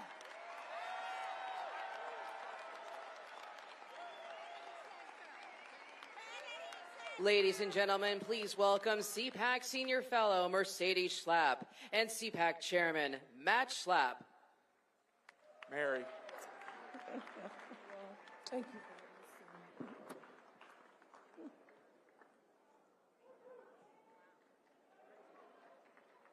Somebody's clapping. That's nice. That's better. Mike Lindell's clapping. There we go. Sarah Sarah's Carter. clapping. The Julie's clapping. Levins. There you go.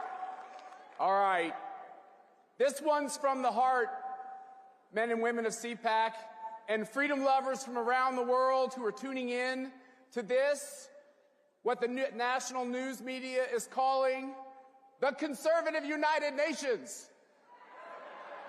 So how appropriate to have our next ambassador to the United Nations here with us today. 10 years ago, I had this amazing opportunity to go to Trump Tower and meet with someone who was a hero of mine, Donald Trump, in his big, beautiful office at the top of that big, beautiful tower. He did something unusual. He asked a lot of questions. And I thought, he can't run for president. He's too inquisitive and intellectual.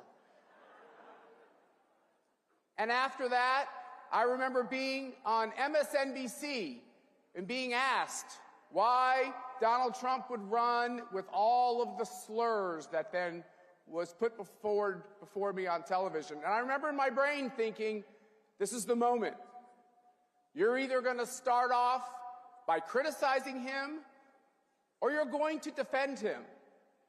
And then this wonderful path started of standing up for this outsider and telling establishment Republicans and establishment conservatives that the old way was broken and it wasn't working.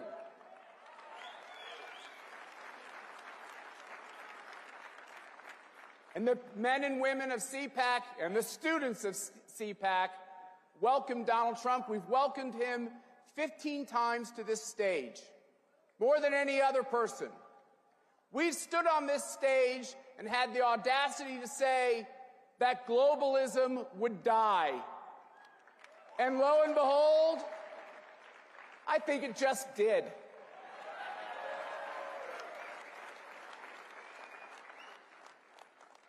And when Donald Trump decided to run for president again, we never listened to the siren songs when people told us it was time to listen to someone new or take a different path. We knew in our hearts, we knew in our souls that there was only one man ordained to do this most impossible of jobs. And that was verified by the tragedy that occurred in Pennsylvania, when Donald Trump got off the ground, stood up, showed us his measure of courage, and told the world that he would fight.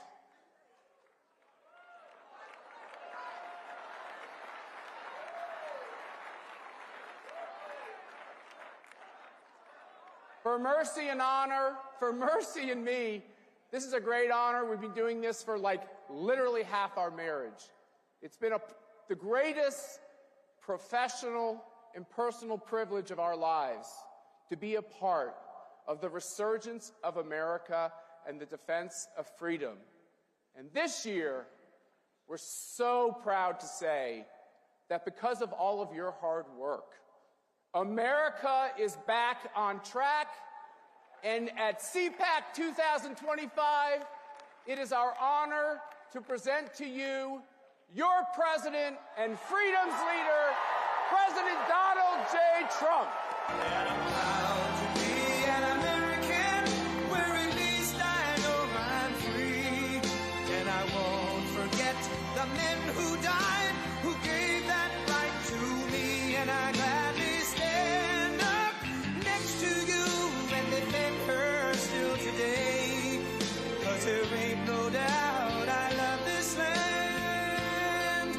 God bless the USA.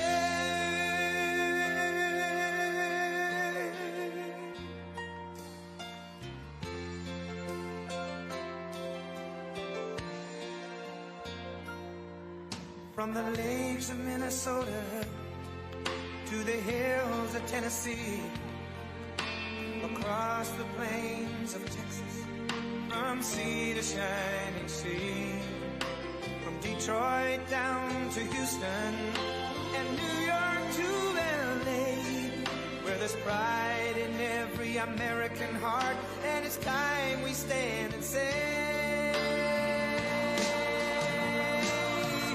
that I'm proud to be an American, where at least I know I'm free. And I won't forget the men who died, who gave that right to me. And I gladly stand up next to you and defend her still today. 'Cause there ain't no doubt I love this land. God bless the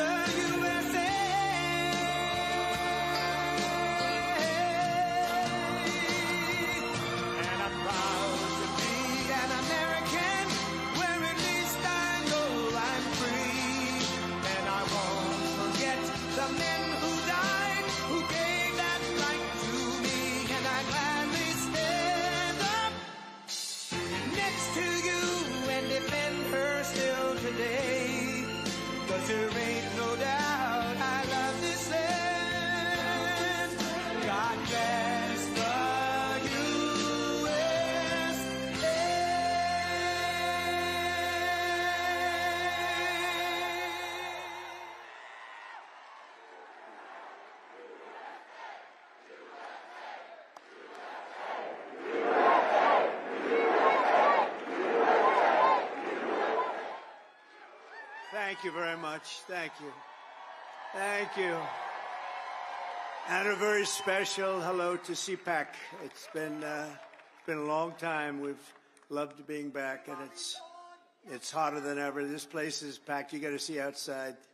They don't know what's happening. They have no idea what's happening. And a friend is here from Argentina, and a friend is here from Poland. Stand up.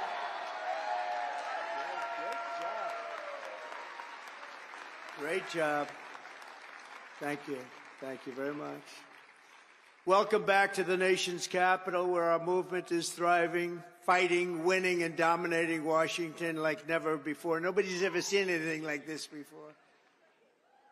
They used to have a little smaller crowds here. It's a little bigger. The fraudsters, liars, cheaters, globalists, and deep state bureaucrats are being sent packing. The illegal alien criminals are being sent home. We're draining the swamp, and we're restoring government by the people, for the people.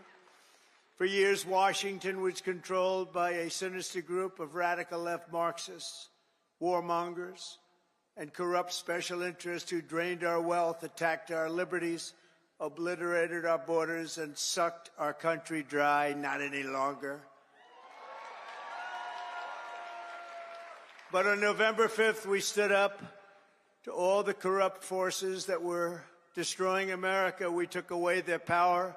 We took away their confidence. They lost their confidence. You know, do you ever watch? They lost their confidence. Oh, it's so nice to watch.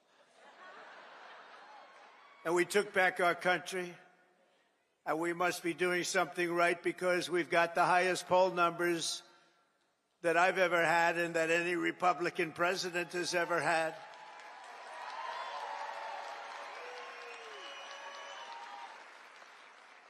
And our approval rating is now the highest ever across all demographics. Rasmussen just came out at 56%. Insider Advantage, 56%. RMG Research, 57%. And we have many polls in the mid-60s, one at 71%. We like that, 71. And according to YouGov, a big deal, 70% of Americans believe that what we are doing is right, and we are keeping our promises. That's all we're doing, when you think, is keeping our promises. That's all we had to do. And their promises weren't worthwhile to go and vote for. They loved men playing in women's sports, open borders, little things like that. But don't tell them. Don't tell them. Keep it quiet. We'll tell them about a week before the next election. Now, keep it quiet. Let them think it's a great thing what they're doing. You saw Maine yesterday, right? The governor of Maine.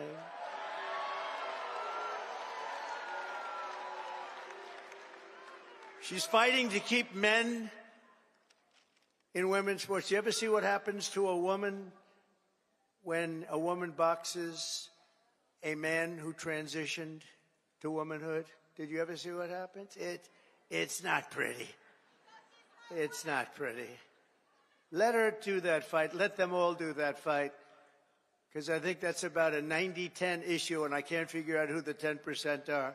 Nobody can. So today I want to say thank you to all of the incredible patriots of CPAC and all of the incredible patriots in our country. 77 million, and it's actually much more than that, because despite that, they cheated like hell. It was just too big to rig. It was too big to rig. 77 million.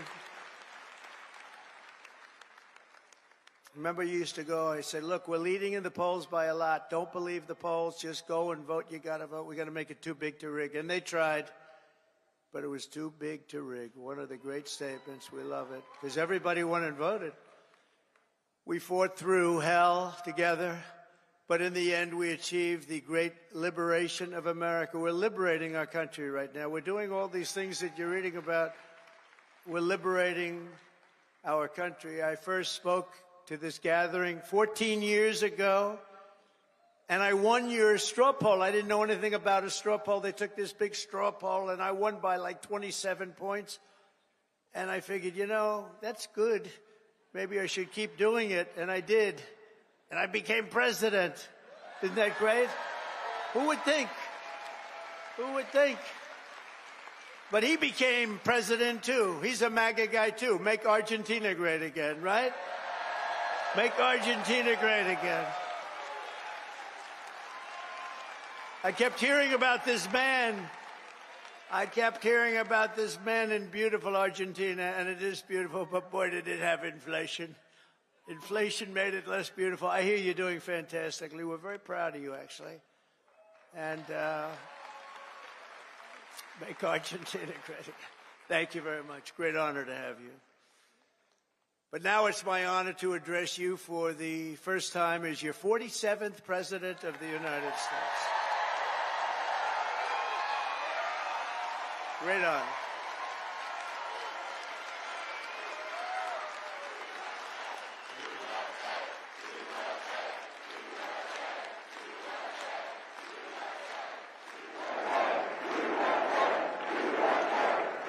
I want to begin by thanking Matt and Mercedes Schlapp for the incredible job they do, and everyone they put together. They put together an amazing team. The American Conservative Union for organizing this event. You have some big players here. Senator Ted Cruz, Eric Schmidt, Jim Banks of Indiana. Where's Eric? Where is Eric? Is it? Hello, Eric. You can see Eric anywhere. If he's right in the back of the room, he stands up. They're all good. These are great people. Representatives Riley Moore, James Comer, Harriet Hagerman, Byron Donalds, our great Attorney General. She's going to be great. Pam Bondi. Where's Pam? I don't know where she is. So many people. So many people. Secretary Doug Burgum. Secretary Chris Wright. Oh, he's going to get that energy out of the ground. Secretary Scott Turner. Our next ambassador to the United Nations, Elise Stefanik, who just gave a great speech, by the way. A very good friend of mine. Is this guy central casting, though? Tom Homan. Is he central casting?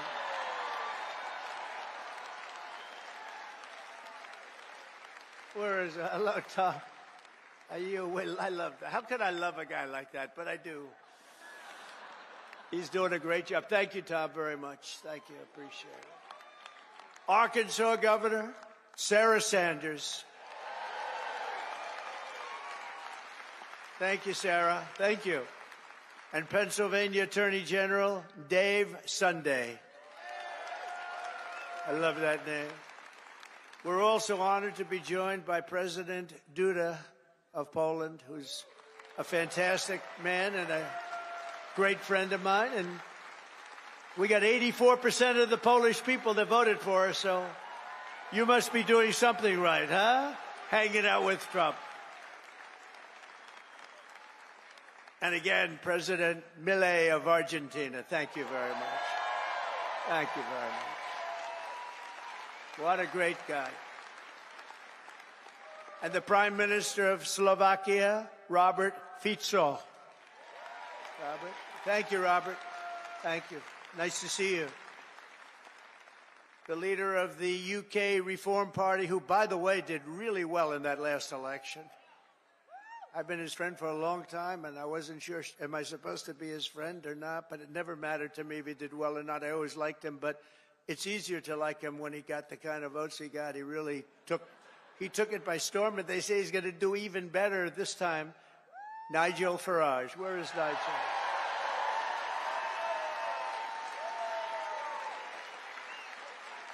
Thank you, Nigel. Thank you. What a great guy. The leader of Spain's Vox Party, Santiago Abascal. Thank you, Santiago. Thank you. Thank you very much. I thought that was you. Thank you very much. Great job you're doing. And a friend of mine, Eduardo Bolsonaro of Brazil, the Chamber of Deputies. Thank you. Thank you. Say hello to your father. Thank you very much. Great family. Great gentleman and your great family. And our great First Lady, Melania, is watching us right now on television. So give her a hand. Give her a hand. Whoa.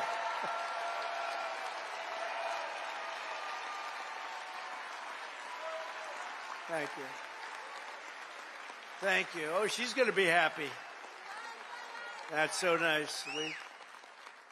We love our First Lady. Everybody does. With the help of so many incredible supporters here today, we're going to forge a new and lasting political majority that will drive American politics for generations to come. I think we're going to do fantastically well in the midterms.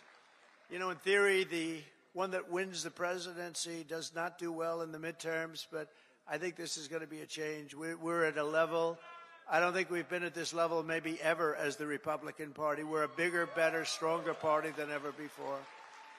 More people in our party than ever before. But the people have given us a resounding mandate for dramatic change in Washington, and we are going to deliver it. We're going to use it, and we're going to make America great again by using it. So it's going to be something.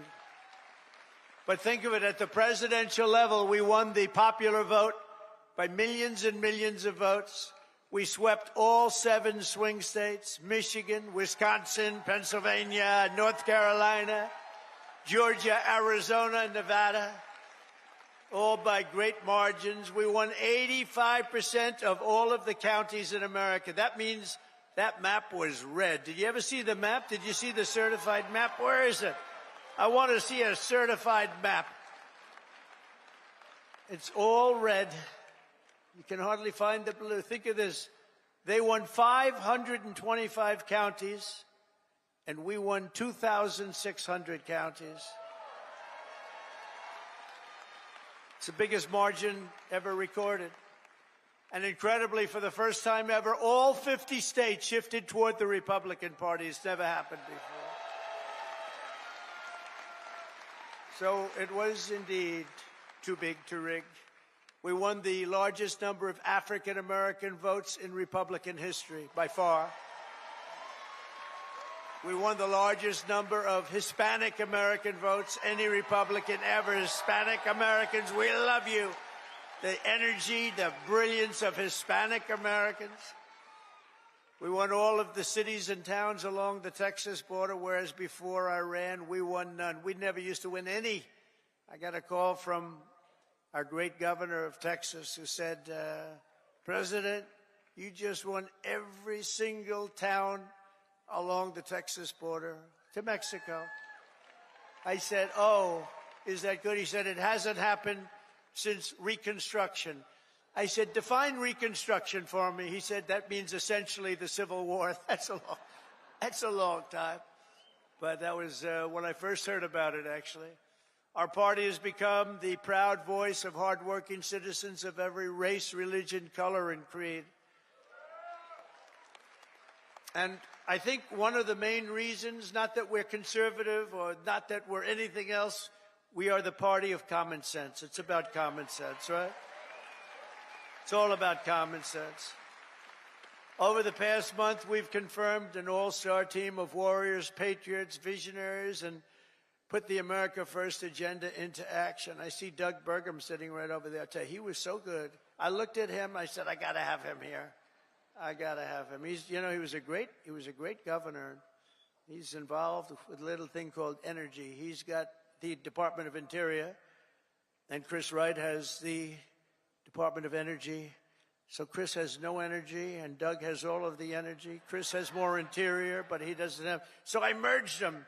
So now you have an energy guy, and you have the guy with all the energy, and you're going to drill, baby, drill, aren't you, huh? Drill, baby, drill. And Catherine, stand up. His wife is incredible. She is such an incredible woman. Incredible woman. You got very lucky, Doug. It's good to be successful, isn't it, Doug? She's an incredible woman. He's an incredible guy. In addition to the great cabinet secretaries we have here today, we confirm Secretary of Defense Pete Hegseth to end the woke insanity and rebuild our military. Pete is fantastic. Thank you. To stop the weaponization of federal law enforcement, I know about that, I think, better than any human being on earth. This week, we swore in a new director of the FBI, somebody that everybody wanted, Kash Patel.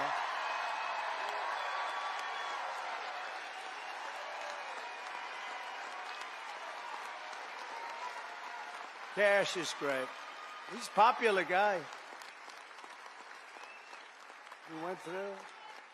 He went through with the blessing of a lot of good people, too. I'll tell you, it was great. To end the politicalization of our intelligence agencies, we confirmed Director of National Intelligence, Tulsi Gabbard, who is something very respected, highly respected. And to make America healthy again, we confirmed Secretary of Health and Human Services, Robert F. Kennedy, Jr.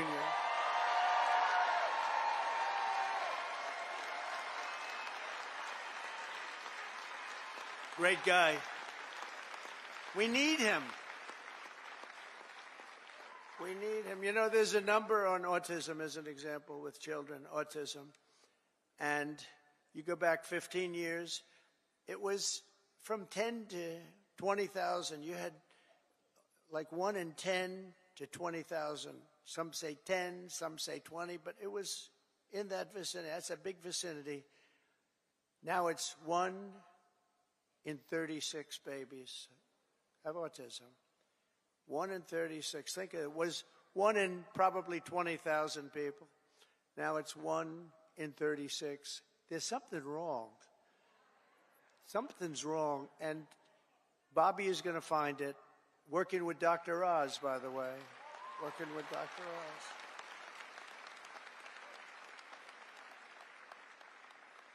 Together, we've achieved more in 4 weeks than most administrations achieve in 4 years. We made a lot of progress. I heard O'Reilly last night say Donald Trump, for the first 4 weeks, is the greatest president ever in the history of our country. That was O'Reilly. Bill O'Reilly is all right. You know who he said second was? George Washington. That's not bad. I beat George Washington. I love beating George Washington. Thank you, Bill. On our first day in office, we declared a national emergency at our southern border. After years of politicians using our military to defend foreign borders while leaving our country defenseless and helpless, we deployed a group of people, active duty troops, to defend our border and repel the invasion of our country. This was an invasion. You know, we had a great first term, a really great first term, and I called it an invasion. And we had great numbers, but now we have the best numbers we've ever had. We've never had numbers like this. We've done it all in 4 weeks. Think of it. That was Tom Homan, Kristi Noem, the whole group. On day one, I ended the catch and release. I reinstated Remain in Mexico, and I signed an order that will end birthright citizenship for the children of illegal aliens. Because it wasn't meant for these children. It wasn't meant for people that escaped or invaded, came into our country illegally. It was meant for the children of slaves. Because when it was done, many, many years ago, it was during a very tough period in this country's history, and that was meant for the children of slaves. I wish people would understand that so they could get this thing approved and we don't have millions and millions of people coming into our country and they shouldn't be here. This week, I also canceled temporary protected status for migrants from Haiti. They're pouring into our country, pouring in. If I weren't elected president, there'd be nobody in Haiti anymore. They were pouring in at levels from other countries too, all over Africa, the Congo, all over South America. And they were coming in from prisons and mental institutions and insane asylums, jails, and gang members and You have to see it. Gang members, drug lords, people that are drug addicted. They were sending them all into our ridiculous and very stupid Biden open border. Our border czar was Kamala. Haven't said that name in a while. I haven't said that name. No, I haven't said that name in a while. Kamala. I'll bet nobody knows her last name. Nobody ever knows her last name. Even during the campaign, you'd have to say Kamala. It's strange, you know, a little different name. Kamala, because her last name was Harris. I used to say Senator Harris. Nobody knew who the hell I was talking about. So I had to go Kamala. But think of it, I was beating Joe badly, really badly, and they changed him. I'm the only one that ever had to beat two people. I had to beat two. Had to beat two. We beat two. I didn't beat. You beat. You beat two people. No, he was doing badly. That's like the great Dana White. He has a fight, and one guy's doing really badly, so when they take him out, they put another guy in the fight, the same guy that's... I had that. Never happened before. A lot of things we do never happened before. Do you ever notice that? We're the first in everything. So we beat two candidates. They said, who do you run against? Well, we ran against Biden, and we ran against Kamala Harris. But illegal border crossings now have plummeted by almost 100%. The border czar never called the border, never called the great people of the border. They have unbelievable... I called them so much they couldn't take my calls. They hated me. But then they became to love me. You know why? Because the border people want to have great borders. But you have to call them on occasion. How are we doing today? Pete, how are we doing? You have to call. And we called the right guys. I became friends. You know, the Border Patrol endorsed me. And these people, you have no idea. They weren't supposed to, because you're not supposed to do that. I don't think you're allowed to do it. Actually, they did it anyway. They said, this is crazy. But these are great people, and ICE, and our general law enforcement, and by the way, our great, great firemen and firewomen, too.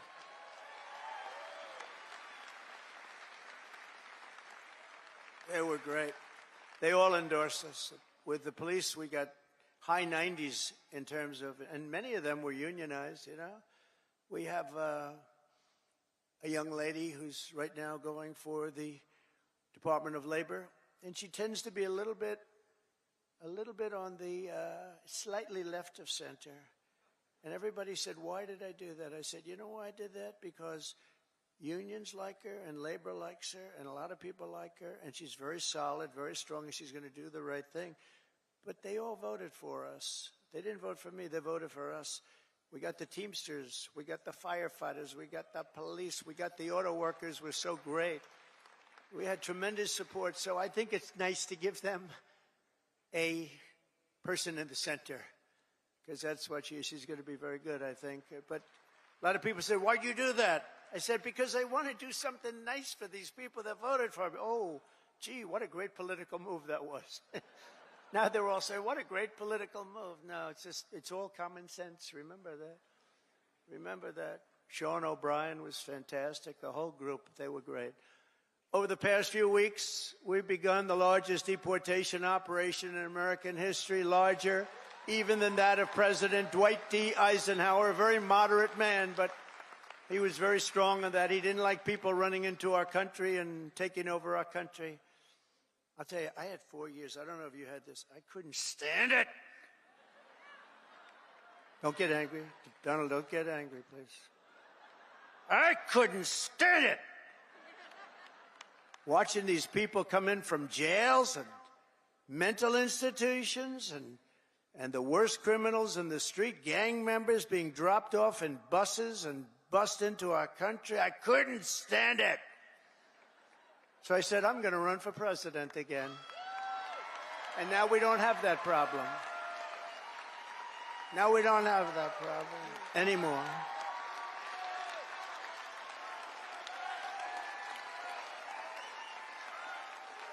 We don't have that problem anymore. We now have the best border we've ever had. And by the way, if they can ever find my world's favorite chart ever in history, I'll show you what it was when I left. And now it's even slightly better Can you drop that chart, do you think? I don't know. I never tell them about this, but they used to drop it like magic. If they can, they'll drop it. Who the hell knows? But it's my favorite chart. My favorite chart in history. We're liberating communities like Aurora, Colorado, and Springfield, Ohio, that have been occupied by illegal alien criminals from all over the world. We're rescuing the Americans whose jobs have been stolen, whose wages have been robbed, and whose way of life has been absolutely destroyed. And under the Trump administration, our country will not be turned into a dumping ground. We're not going to do it. We're going to have a great country again. It's going to happen soon, a lot sooner than you think, and we're going to have so much money coming in from tariffs. Oh, you're going to say, your senators and your congressmen are going to say, please, sir, please. You're making us look so bad. We have so much money coming in. I didn't know this was going to happen. Please don't do this to us. We look very bad. But they're great. They're doing well. I tell you, the Republican senators they're sticking together. The Republican congressmen and women are sticking together. Every once in a while, you have one that wants a little action or something. I don't know what it is. It's so sad to see. I just hate to see it. I hate to see it, but they're sticking together. One thing about the Democrats, they have rotten, horrible policy, the worst policy in history, but they stick together. We have great policy, but sometimes they don't stick, but they've been sticking for us. They've been sticking. And I think the Speaker and the leader have done a fantastic job. That's Thune and Johnson, and I think they've done, two guys really working hard and they're really doing a great job. But we have a lot to stick with. We have a lot to stick together for, because what we've done has never been done before. Nobody's ever seen anything like this, and nobody's ever seen 4 weeks like we've had, especially the 4 weeks, the first 4 weeks. You know, that's like if you golf, when you sink that first 4-footer in the first hole, it gives you confidence. On the next hole, you sink another one. Now you go into that third hole and you can't, and by the time you get to the fifth hole, you feel you can't miss, right? Like a baseball player, he gets up and he hits our first one, and then the second at bat, he hits that one. And, you know, and we have great confidence. And they've lost their confidence, as I said. They really lost their confidence. I watched them. They're really screwed up. I watched this MSNBC, which is a threat to democracy, actually. They're stone cold mean, but they're stuttering. They're all screwed up. They're all mentally screwed up. They don't know what. Their ratings have gone down the tubes. I don't even talk about CNN. CNN's sort of like, I don't know. They're pathetic, actually. But MSNBC was mean. Their ratings are absolutely down. This Rachel Maddow, what does she have? She's got nothing. Nothing. She took a sabbatical where she worked 1 day a week. They paid her a lot of money. She gets no ratings.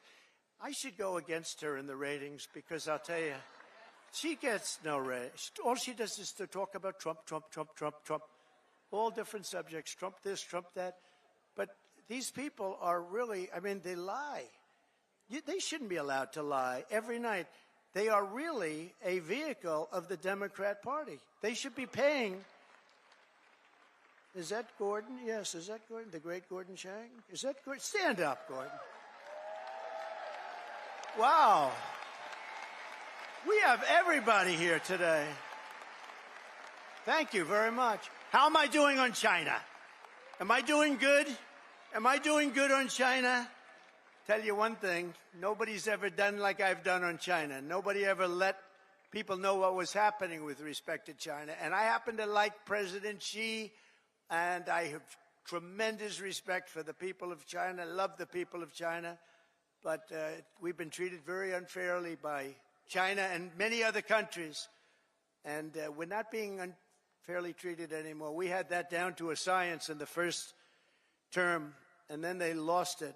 You know, we lost over $1 trillion to China this last year under Biden, Crooked Joe Biden. What do we like better, Crooked Joe or Sleepy Joe? Ready? Ready? Crooked Joe or Sleepy? Ready? Crooked Joe. Sleepy Joe. Got to stay with Crooked. He had one ability that I didn't have. He could do something that I couldn't do. I don't say that because he was a horrible golfer. Remember, he challenged me during the debate to a golf match? He said, I'm a 6 handicap. I said, you're not a 36 handicap. He said he's a 6. And then he said, well, I'm 8. Remember? I said, that was quick. Picked up 2 strokes. He said, no, I'm an 8. But he's not a 36 handicap. But he had one ability that was amazing. He could go with cameras on him, television, fake news on him, probably because he knows they wouldn't cover it badly. You know, they covered him as well as you can cover him. How the hell can you cover the guy well? But he had this incredible ability. He could barely walk in the sand. Somebody thought he looked great in a bathing suit. And he'd walk in the sand pulling a thing that weighed about 6 ounces. You know those aluminum? See, aluminum's very good. A child, it's meant for children and very old people to lift, right? So he would put it down, and he'd put it down, and he'd fall into it, and he'd immediately fall asleep in front of the media. I could never do that. That's the only thing. That's the only thing. I could never do it. No, he was Sleepy Joe, but he was crooked as hell. You know, there's no question. He was a sleepy, crooked guy. Terrible, terrible president. He was the worst president in the history of our country. I don't care. I'll say it. Jimmy Carter passed away recently, and he passed away a happy man. He was a happy man when he passed away because he said that it's not even close. Joe was the worst, and believe me, I have to clean up the mess. I'm cleaning up the mess, and it is a mess on the border with inflation. Could go over every single thing he touched. Turned to shit, okay? Everything. It's true.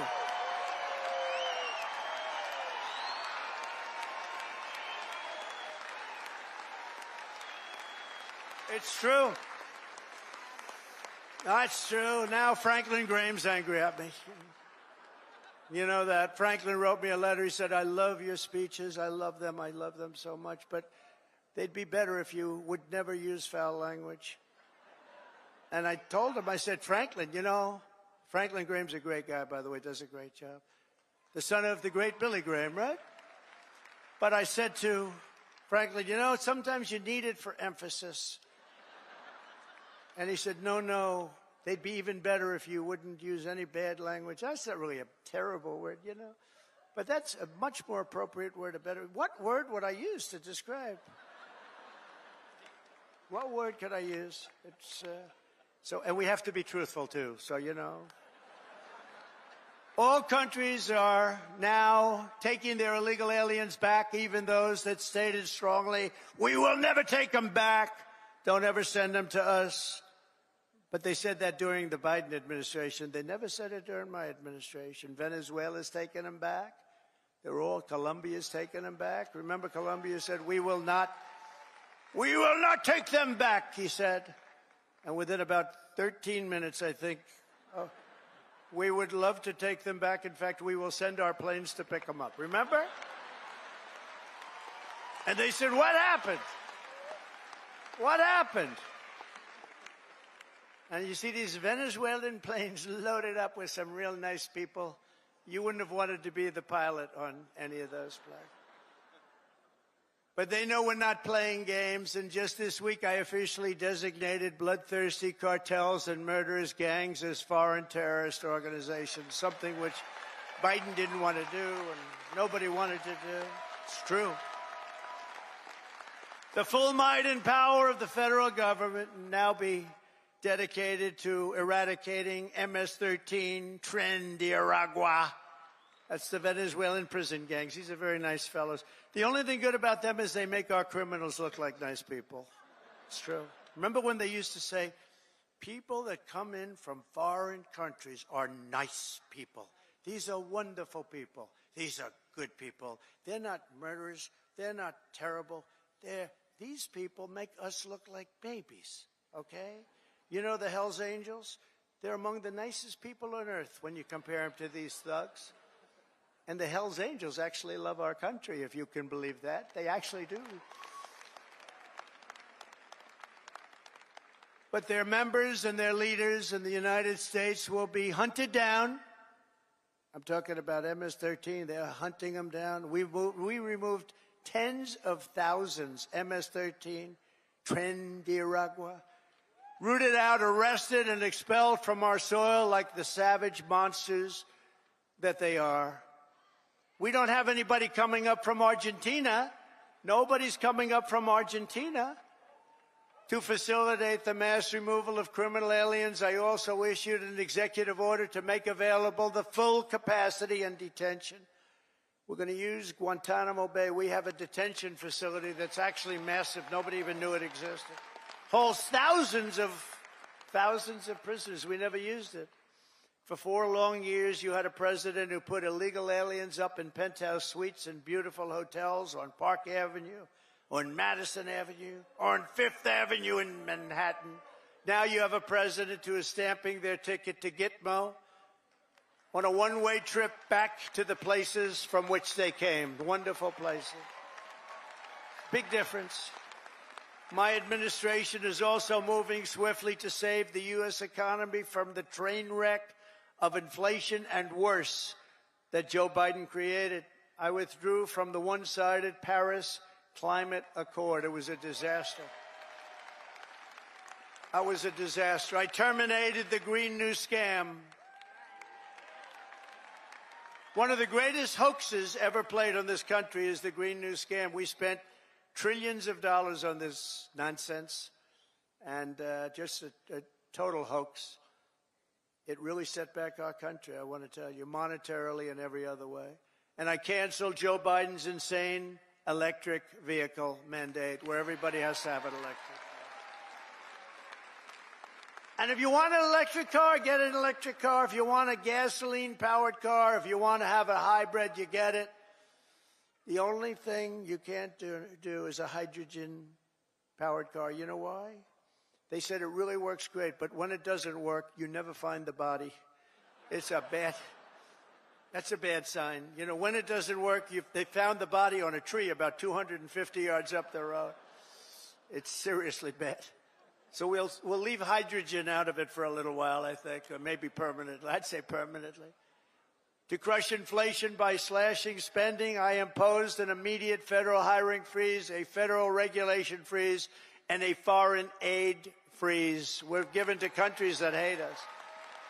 We're giving billions and billions of dollars to countries that hate us. And I signed an order creating the Department of Government Efficiency. You probably haven't heard of it, which is now waging war on government waste, fraud, and abuse. And Elon is doing a great job. He's doing a great job.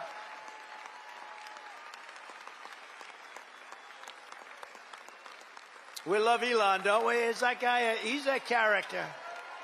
With his son X. We love X. He's the only one can get away. His son's really named X.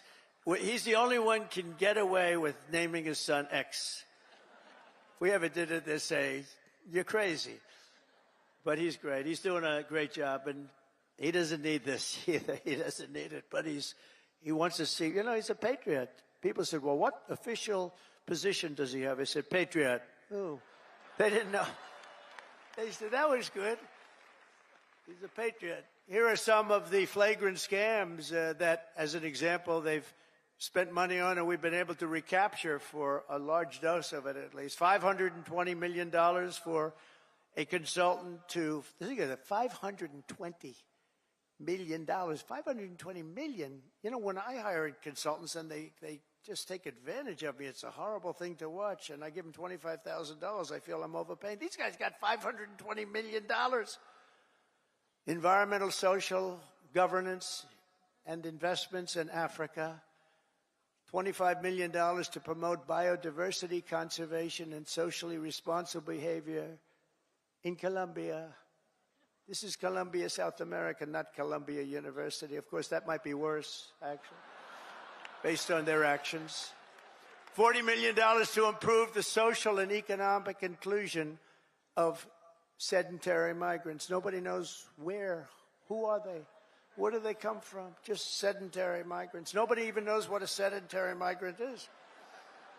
If they were sedentary, they wouldn't be a migrant, right? They wouldn't move. No, they wouldn't move. They'd stay in the same place. Right, Doug? $42 million for social and behavior change in Uganda. $10 million for Mozambique medical male circumcisions. Why are we going to Mozambique to do circumcisions? It's a lot of money. $14 million for improving public procurement in Serbia. Here's a beauty. $486 million to a consortium of elections and political process strengthening ideas, of which $22 million goes to inclusive and participatory political process in Moldova. $29 million goes to strengthen the political landscape and help them out so that they can vote for a radical left communist in Bangladesh. You had to see who they supported. You wouldn't believe, yeah, you would believe it. Nobody in this room would be in that group. $20 million for fiscal federalism and $19 million for biodiversity in Nepal. $47 million for improving learning outcomes in Asia. $18 million for helping India with its elections. Why the hell? Why don't we just go to all paper ballots? Let them help us with their elections, right? Voter ID. Wouldn't that be nice? We're giving money to India for elections. They don't need money. They take advantage of us pretty good. One of the highest tariff nations in the world. We try and sell something, they have a 200% tariff, and then we're giving them a lot of money to help them with their election. $32 million for the Prague Civil Society Center. $14 million for social cohesion in Liberia. $9.7 million to develop a cohort Cambodian youth with enterprise-driven skills. Think of that. Millions of dollars for sex change operations in Guatemala. $20 million for Sesame Street in Iraq. They put on a little play on the street. $20 million. You could do it on Broadway and have $19 million left over. No, it's a scam. They get kickbacks and all sorts of things. It's a scam. Who ever heard of it? Think of it, $20 million Sesame Street, a play. We're also uncovering outrageous incompetence and fraud in the Social Security. We have, look, let's assume that people, generally speaking, in our case, and everybody in this room, we're going to all live way over 100, but this is a little ridiculous because not too many people are going over 100. Everybody, hopefully, in this room will. But there are in the Social Security ranks and files. And what we're doing now is finding out, do they get paid? Do they get paid? In other words, is somebody taking all of this money? So they have over 100 to 109, 4.7 million Social Security numbers. Think of that, from people whose age is over 100. 3.6 million people whose age is over 110 years. 3.47 million people who are over 120 years of age. 3.9 million people whose age goes from 130 to 139 years of age. 3.5 million whose age goes from 140 to 149 years old. 1.3, see, it's coming down now slowly. No, it's all a scam. The whole thing is a scam. 1.3 million people, 1.3 who are over 150 years of age. And over 130,000 people are listed on our Social Security rolls as over 160 years of age. Now, the final is at 1,039, so now we're down into reasonable numbers. 1,039 people are listed between the ages of 220 years old to 229. And we have one person who's listed at 241 years of age. And we have one person listed at 360 years of age, an all-time record, and our country's 250 years old. So that person's substantially older than our country. Under our administration, there will be no tolerance for Social Security fraud. We will not allow anyone to cheat our seniors, and those who will do that will be prosecuted by Pam, Bondi, and others. We are also going to Fort Knox. I'm going to go with Elon. And would anybody like to join us? Because we want to see if the gold is still there. We want to see. Wouldn't that be terrible? We open up this Fort Knox. It's just solid granite that's 5 feet thick. The front door, you need 6 musclemen to open it up. I don't even think they have windows. Wouldn't that be terrible if we opened it up and there was no gold there? So we're going to open those doors. We're going to take a look. And if there's 27 tons of gold, we'll be very happy. I don't know how the hell we're going to measure it, but that's okay. We want to see lots of nice, beautiful, shiny gold in Fort Knox. Don't be totally surprised. We open the door, we'll say, there's nothing here. They stole this too. No, we have a very corrupt group of people in this country, and we're finding them out. We're removing all of the unnecessary, incompetent, and corrupt bureaucrats from the federal workforce. That's what we're doing.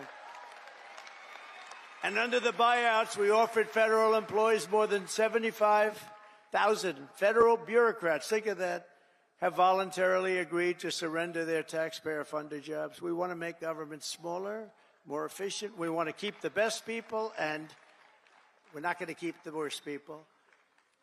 And, you know, we're doing another thing. If they don't report for work, we're firing them. In other words, you have to go to office. Right? Right? Look at her. If you don't report to work, you know, that's another scam. You know, who the hell, if I'm staying home, I'm going to, let's see, my golf handicap would get down to very low number. You'd be shocked if I told you the real number. But I would be so good, I'd try and get on tour. I would be so good. I'd call up, I'd say, listen, I'm really working here. Where are my clubs? Where are my clubs? Either that or, in many cases, they have second jobs while they're getting paid by us. So one of the reasons they're leaving is because they don't want to have to show that. And we're demanding to see that information. How many jobs have you had? Who paid you while you were working for the government? And we are demanding that people, if they work for the government, they have to show up and sit in an office and do their job, right? And we've also effectively ended the left-wing scam known as USAID, the agency's name.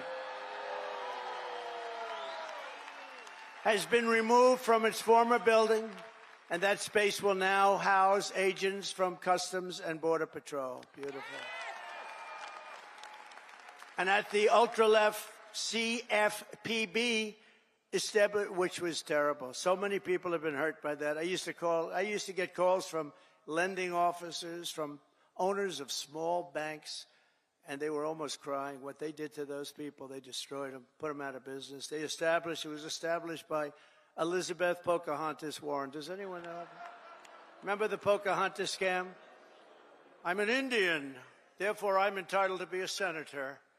I'm an Indian. She said, could we see proof of that, please? She said, well, the only proof I have is my mother said I have high cheekbones. Oh, that's no good, right? Remember she went out? I really spooked her, I tell you. Remember she went out, she couldn't take it anymore. I was calling her Pocahontas, Pocahontas. Everyone knew she was not an Indian. I had more Indian blood than her, and I have no Indian blood. I'd be honored to, but I don't have any, but I had more than her. Do you remember she went out and she had a blood test? And it came back and she was so happy because it said 1,024th. That means everybody in this room had more than her. But because there was even a scant, in other words, 1 million years ago, something could have happened. And she was so happy that she released it and she got killed. That was the end of her presidential career. She does not like me very much. But she's a very angry person. Do you notice the way she is? She's always screaming, and she's crazy. These people are crazy. The radical left is meaner. I don't know what it is, Doug. They're meaner than us, aren't they? We're like normal people. You know, we're smart. We get our word, but we don't go crazy. Of course, they'll take my little rant from 15 minutes ago, the fake news. He lost control on the stage. He lost control. And they'll have me screaming, having to do with Franklin, poor Franklin. He lost control of the stage. Oh, these people are bad. They are really sick, too. I don't get it. You know, you think they'd want to love our country. They have no ratings anymore. Nobody listens to them. Nobody believes the fake New York Times. Washington Post is doing no business. They're losing all their business. Nobody believes them. But we've escorted the radical left bureaucrats out of the building and locked the doors behind them. We've gotten rid of thousands. I withdrew the United States from the corrupt World Health Organization. I withdrew from the anti-Semitic UN Human Rights Council. The council is horrible, and I withdrew from the terror-supporting UN Relief and Works Agency. The UN has such great potential, but not the way it's run now. It's terrible the way it's run now. We stopped all taxpayer money to these corrupt institutions. And by the way, just so, because who the hell knows, we got to talk about something very important. The war between Russia and Ukraine. People are being killed, mostly young men, mostly Russian and Ukrainian men, at levels you've never seen before. Thousands of people a week. And I've spoken to President Putin, and I think that thing is going to end, but it's got to end. It's a horrible, horrible thing to watch. I'm dealing with President Zelensky. I'm dealing with President Putin. I'm trying to get the money back that, or secured, because, you know, Europe has given $100 billion. The United States has given $350 billion because we had a stupid, incompetent president and administration. 350. But here's worse. Europe gave it in the form of a loan. They get their money back. We gave it in the form of nothing. So I want them to give us something for all of the money that we put up. And I'm going to try and get the war settled, and I'm going to try and get all that death ended. So we're asking for rare earth and oil, anything we can get. But we feel so stupid. Here's Europe. And, you know, it affects Europe. It doesn't really affect us, except we don't like to see two things. Number one, how Biden got us into this thing in the first place. Terrible. But why is it that he didn't ask for equalization? Europe should put up more money than us. But even if you said the same thing, how come we went so far out front? And he didn't know that Europe gets his money back. They did it in the form of a loan. We don't get our money back. We get nothing. So we're getting our money back. We're going to get our money back because it's not fair. It's just not fair. And we will see. But I think we're pretty close to a deal, and we better be close to a deal, because that has been a horrible situation. It would have never happened if I were president. And by the way, October 7th, Israel would have never happened if I was president, too. It would have never happened. Iran was broke. They had no money for Hamas or Hezbollah. They had no money to give. Everybody knows that. Jewish people in the audience know that. Iran was broke. They were not giving money around. And when I got out, they took all the sanctions off Biden, and Iran became rich very quickly. With oil, you can become rich very, very quickly. And the rest is history. What a horrible thing. Even though the hostages are coming back, I saw it this morning where we got 6 more back. Biden got none back, by the way, just so you understand. None. 0. He would have never gotten any of them back. But they're coming back in pretty bad shape. It's a horrible thing, and many are dead. Many are dead. So we'll see how that all ends up, but it's a horrible thing. But I just want you to know we're working on that. That's a very big part of it. And I don't like talking about it because we're in the middle of negotiations. But it's a very, very sad. It's a very sad. It would have never happened. There was no way. Russia was never going to go in, and they went in because of a lot of reasons. And so many people are dead. Far more people are dead than you're reading about. You know, when they blow up all these cities, all those cities they look like demolition sites. Every single building is down. All of those beautiful golden towers that are 1,000 years old, they're lying on the ground in smithereens, blown to smithereens. There's nothing left of them. They're just lying on the ground, never to be rebuilt again, not possible to rebuild them again. and all of that heritage is gone. People have done a really horrible job. That would have never, if I were president, zero chance that a shot would even have been fired. It wouldn't have happened. So sad. To further turbocharge our economy, we have launched the most aggressive deregulation program in any nation's history, and we're also going to be seeking the largest tax cuts in American history. Again, we brought them down, as you know, from close to 40% down to 21%. Now we're bringing them down to 15% if you make your product in the United States of America.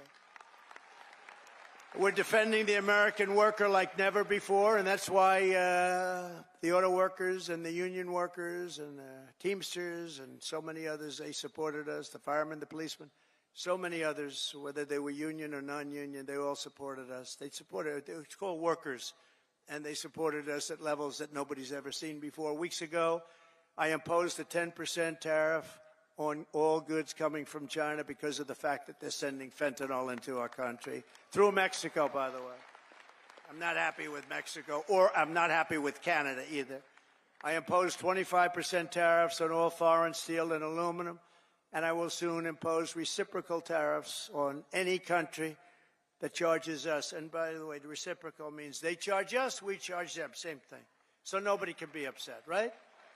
But we have countries charging us 200%, and we charge them nothing. They charge us, we charge them. Our country's going to become rich again, very rich. I always say it's my favorite word in the dictionary. The word tariff is my favorite word in the dictionary. You know, we were the richest relatively from, think of this, from 1870 to 1913. That was our richest because we collected tariffs from foreign countries that came in and took our jobs and took our money, took our everything. But they charged tariffs, and we had so much money, they set up the 1887. Think of that, a long time ago. 1887 Tariff Commission. It was a commission of very important people to determine where we should spend all of the tremendous, vast wealth that we had. We had so much wealth. Wouldn't it be nice today? Of course, now we give it away to transgender this, transgender that. Everybody gets a transgender operation. It's just wonderful. No, we give it away like to crazy things. But in those days, it was different. It was a different world. It was a different country. But we were very rich because of tariffs. And I get myself in trouble because I say that tariff is my favorite word. And the fake news went crazy. What about God? What about wife and family? What about love? I said, okay, tariff is now my fourth favorite word. I got myself into a lot of trouble with that. You can't believe it. I said, tariff is my favorite word in the dictionary, and I got killed by the fake news. So I say now, it doesn't sound good. Tariff, it's my fourth favorite word. I go, tariff is my fourth favorite word. It sounds so terrible, but this way I'm free. I ride free, you know. I don't get clobbered by the fake news. But tariffs are also a powerful tool of diplomacy, and all around the world are moving quickly to bring back peace through strength. We have the greatest, I rebuilt our entire military in the first term. We left a lot of it,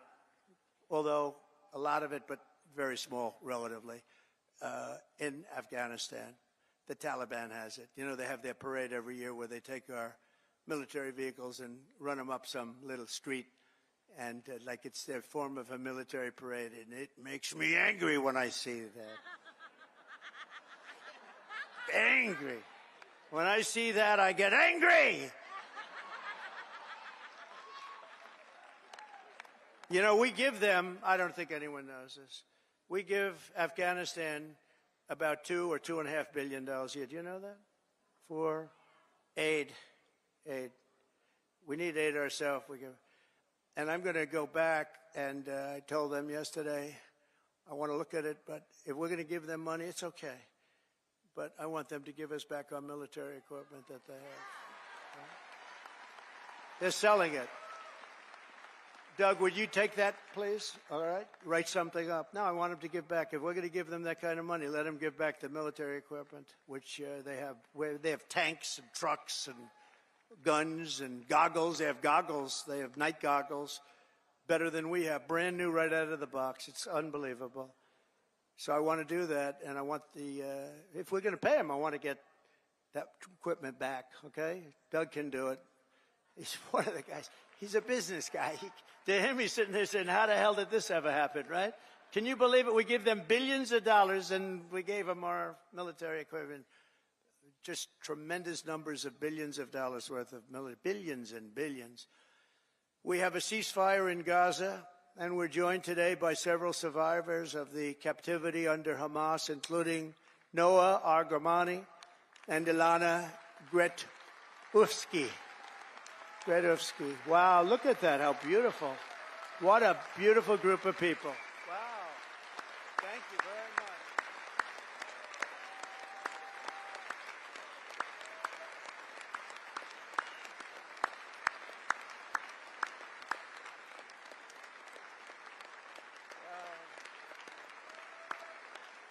Thank you very much.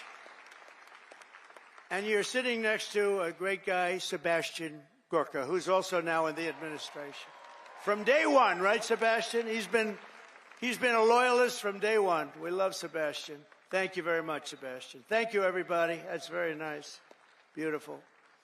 We're going to make it work somehow, you know. We're doing the best we can. We started, it should have never happened. That's the sad part. Would have never happened. If I were president, and I should have been, if I were president, it would have never happened. But it did, so we're doing the best we can with it. Thank you very much. Thank you. Also with us are family members of some individuals who are still hostages, and we will not rest until all of the hostages have been returned back home. Some of them are coming home in very bad condition, and some of them are coming home only as bodies. They're dead. We have a lot of them coming home now. They're dead. And these are largely young people. Young people don't die. Young people are young people. They don't die like this, but they're dead. And the parents come to me and they say, please, sir, could you get my son back? How old is he, sir? My son is dead. It's important, just as important as if that son were alive, to get the body back. It's amazing, actually. Amazing. Just as important.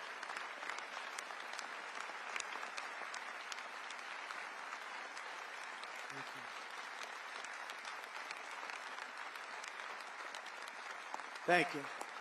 It's amazing, though, the parents. The parents are strong. I mean, look, strong. What does strong mean? Strong is their life is ruined. Really, it's ruined. I see the people. But they come up to me, and it's so important to get the body back. They know. And some are not sure. They're 80% sure he's dead or she's dead. But they have that little glimmer of hope, and I say, let them have that hope, right? Let them have that hope. But getting the body back is just as important as getting the son back healthy or the daughter back healthy. It's amazing to see when I see the level of intensity and love and sorrow and tragedy. As I said in my inaugural address, it's my hope that my greatest legacy will be as a peacemaker, not a conqueror. I don't want to be a conqueror.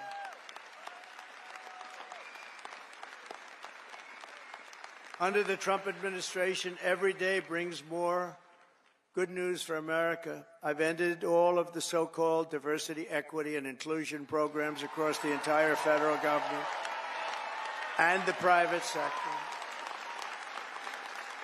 and notified every single government DEI officer that their job has been deleted. They're gone. They're fired. You're fired. Get out. You're fired. I made it the official policy of the United States government that there are only two genders, male and female. That was easy. I banned men from competing in women's sports. And I also proudly banned the use of, thank you. We banned the use of puberty blockers, hormone injections, and other chemical and surgical mutilation of your youth. Could you imagine making a speech like this 10 years ago? People would say, what the hell is he talking about, right? This is a sickness that came along with critical race theory and all of the other things that we had to put up with. And it's all out now, critical race theory and transgender insanity. It's all gone from our schools and from our military. And I believe it's gone, too. I think we've turned the heads of even the people that, if you can believe they're believers, I don't know if they were, but I believe that it's all gone. And I've directed the reinstatement of any service member who was expelled from the armed forces due to the COVID vaccine mandate. They will be returned to their former rank with full back pay. Full back pay.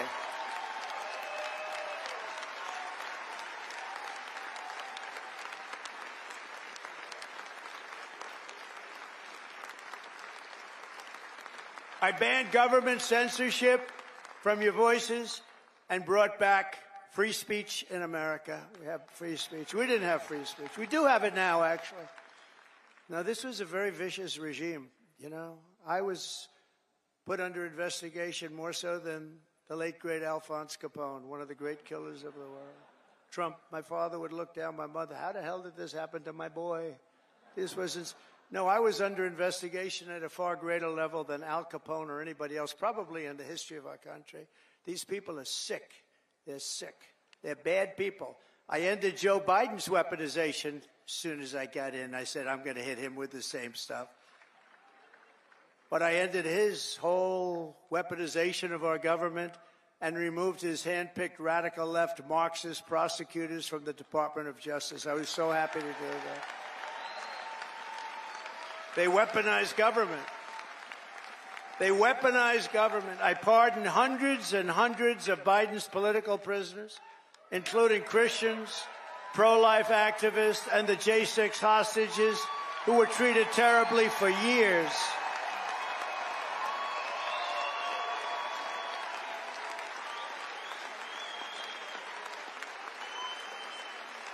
We even got rid of people like Pete Buttigieg, who did the worst job of anybody in the history of transportation. What a bunch of losers. I revoked the security clearances of Anthony Blinken, Jake Sullivan, John Brennan, James Clapper, and every non-patriot who lied to cover up Hunter Biden's laptop from hell. We took away their security clearances. They're not allowed to enter any government building either. I also revoked Joe Biden's security clearances, the Biden crime family security clearances, and they'll no longer be allowed to access state secrets while selling themselves all around the world. Oh, well. Now, these were bad people. These were bad people. And I do that because this should never be allowed to happen again. What happened to me in this administration, what happened on J6, what happened on all of the things they did that was so bad, should never, ever be allowed to happen again. And on a friendlier note, I renamed the Gulf of Mexico the Gulf of America.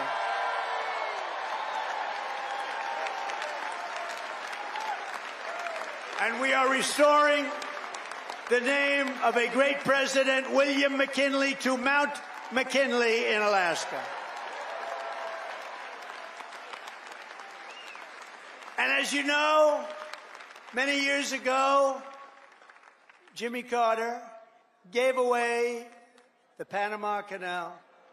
And Panama started the process of giving the Panama Canal, by the way, the most expensive development ever in the history of our country. Relatively. It would have been $1.5 trillion in today's dollars. 38,000 people died from our country building the Panama Canal. They died from mosquitoes and snakes. Think of it. They paid them 5 times their salary. They brought them to Panama, and they had a 25% chance of dying. They dug under nets so the mosquitoes wouldn't get them. But we lost 38,000, mostly men, laborers, construction workers, because it was such a harsh way to live. It was very brutal. They died. 38,000.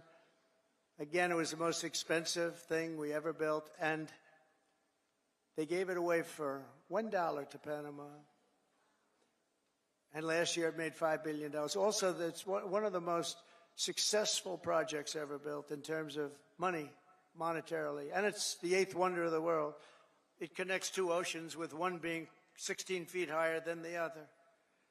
Think of it, the Pacific and the Atlantic. Think of what that is. You're going through dikes and canals. Amazing what they did. It was really a wonder of the world. We gave it away for nothing. But we didn't give it to China.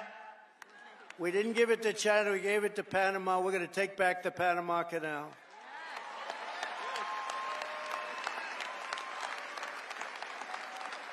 In a matter of weeks, we have restored America's pride, America's confidence, and America's spirit.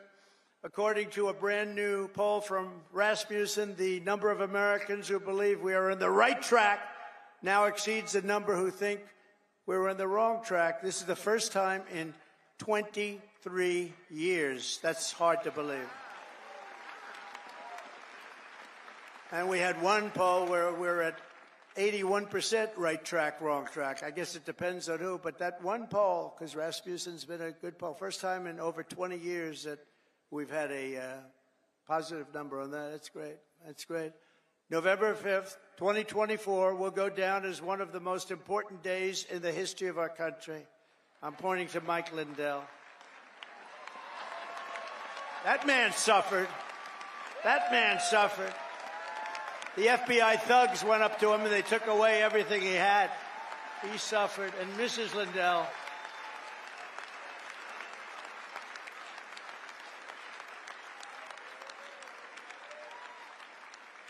was a great guy.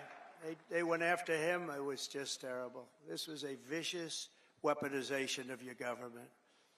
But he's all, I'll tell you, he stood up. He's all man. He stood up strong. And nothing was going to faze him. And I want to thank you on behalf of everybody, Mike. You put up with a tremendous amount. And he never changed his mind. He said that election of 2020 was rigged. And he's more of a believer today than he was even 4 years ago. But now it's okay to say it, Mike. Now it's fine.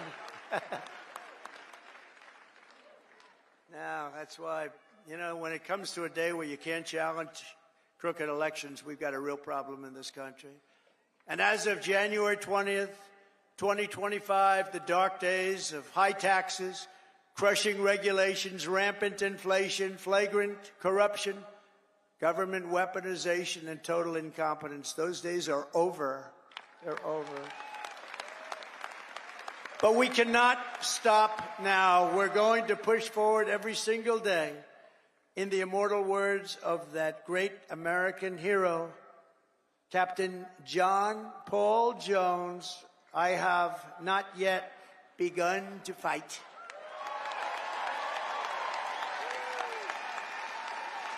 And neither have you.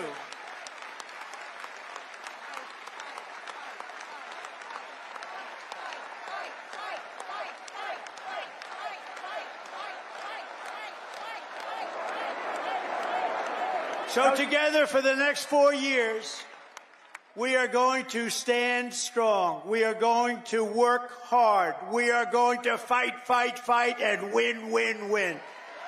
Thank you to CPAC. Thank you, Matt. Thank you, Mercedes. Thank you very much. Thank you, everybody. God bless America. Thank you very much. God bless America. Thank you. Thank you. Thank you.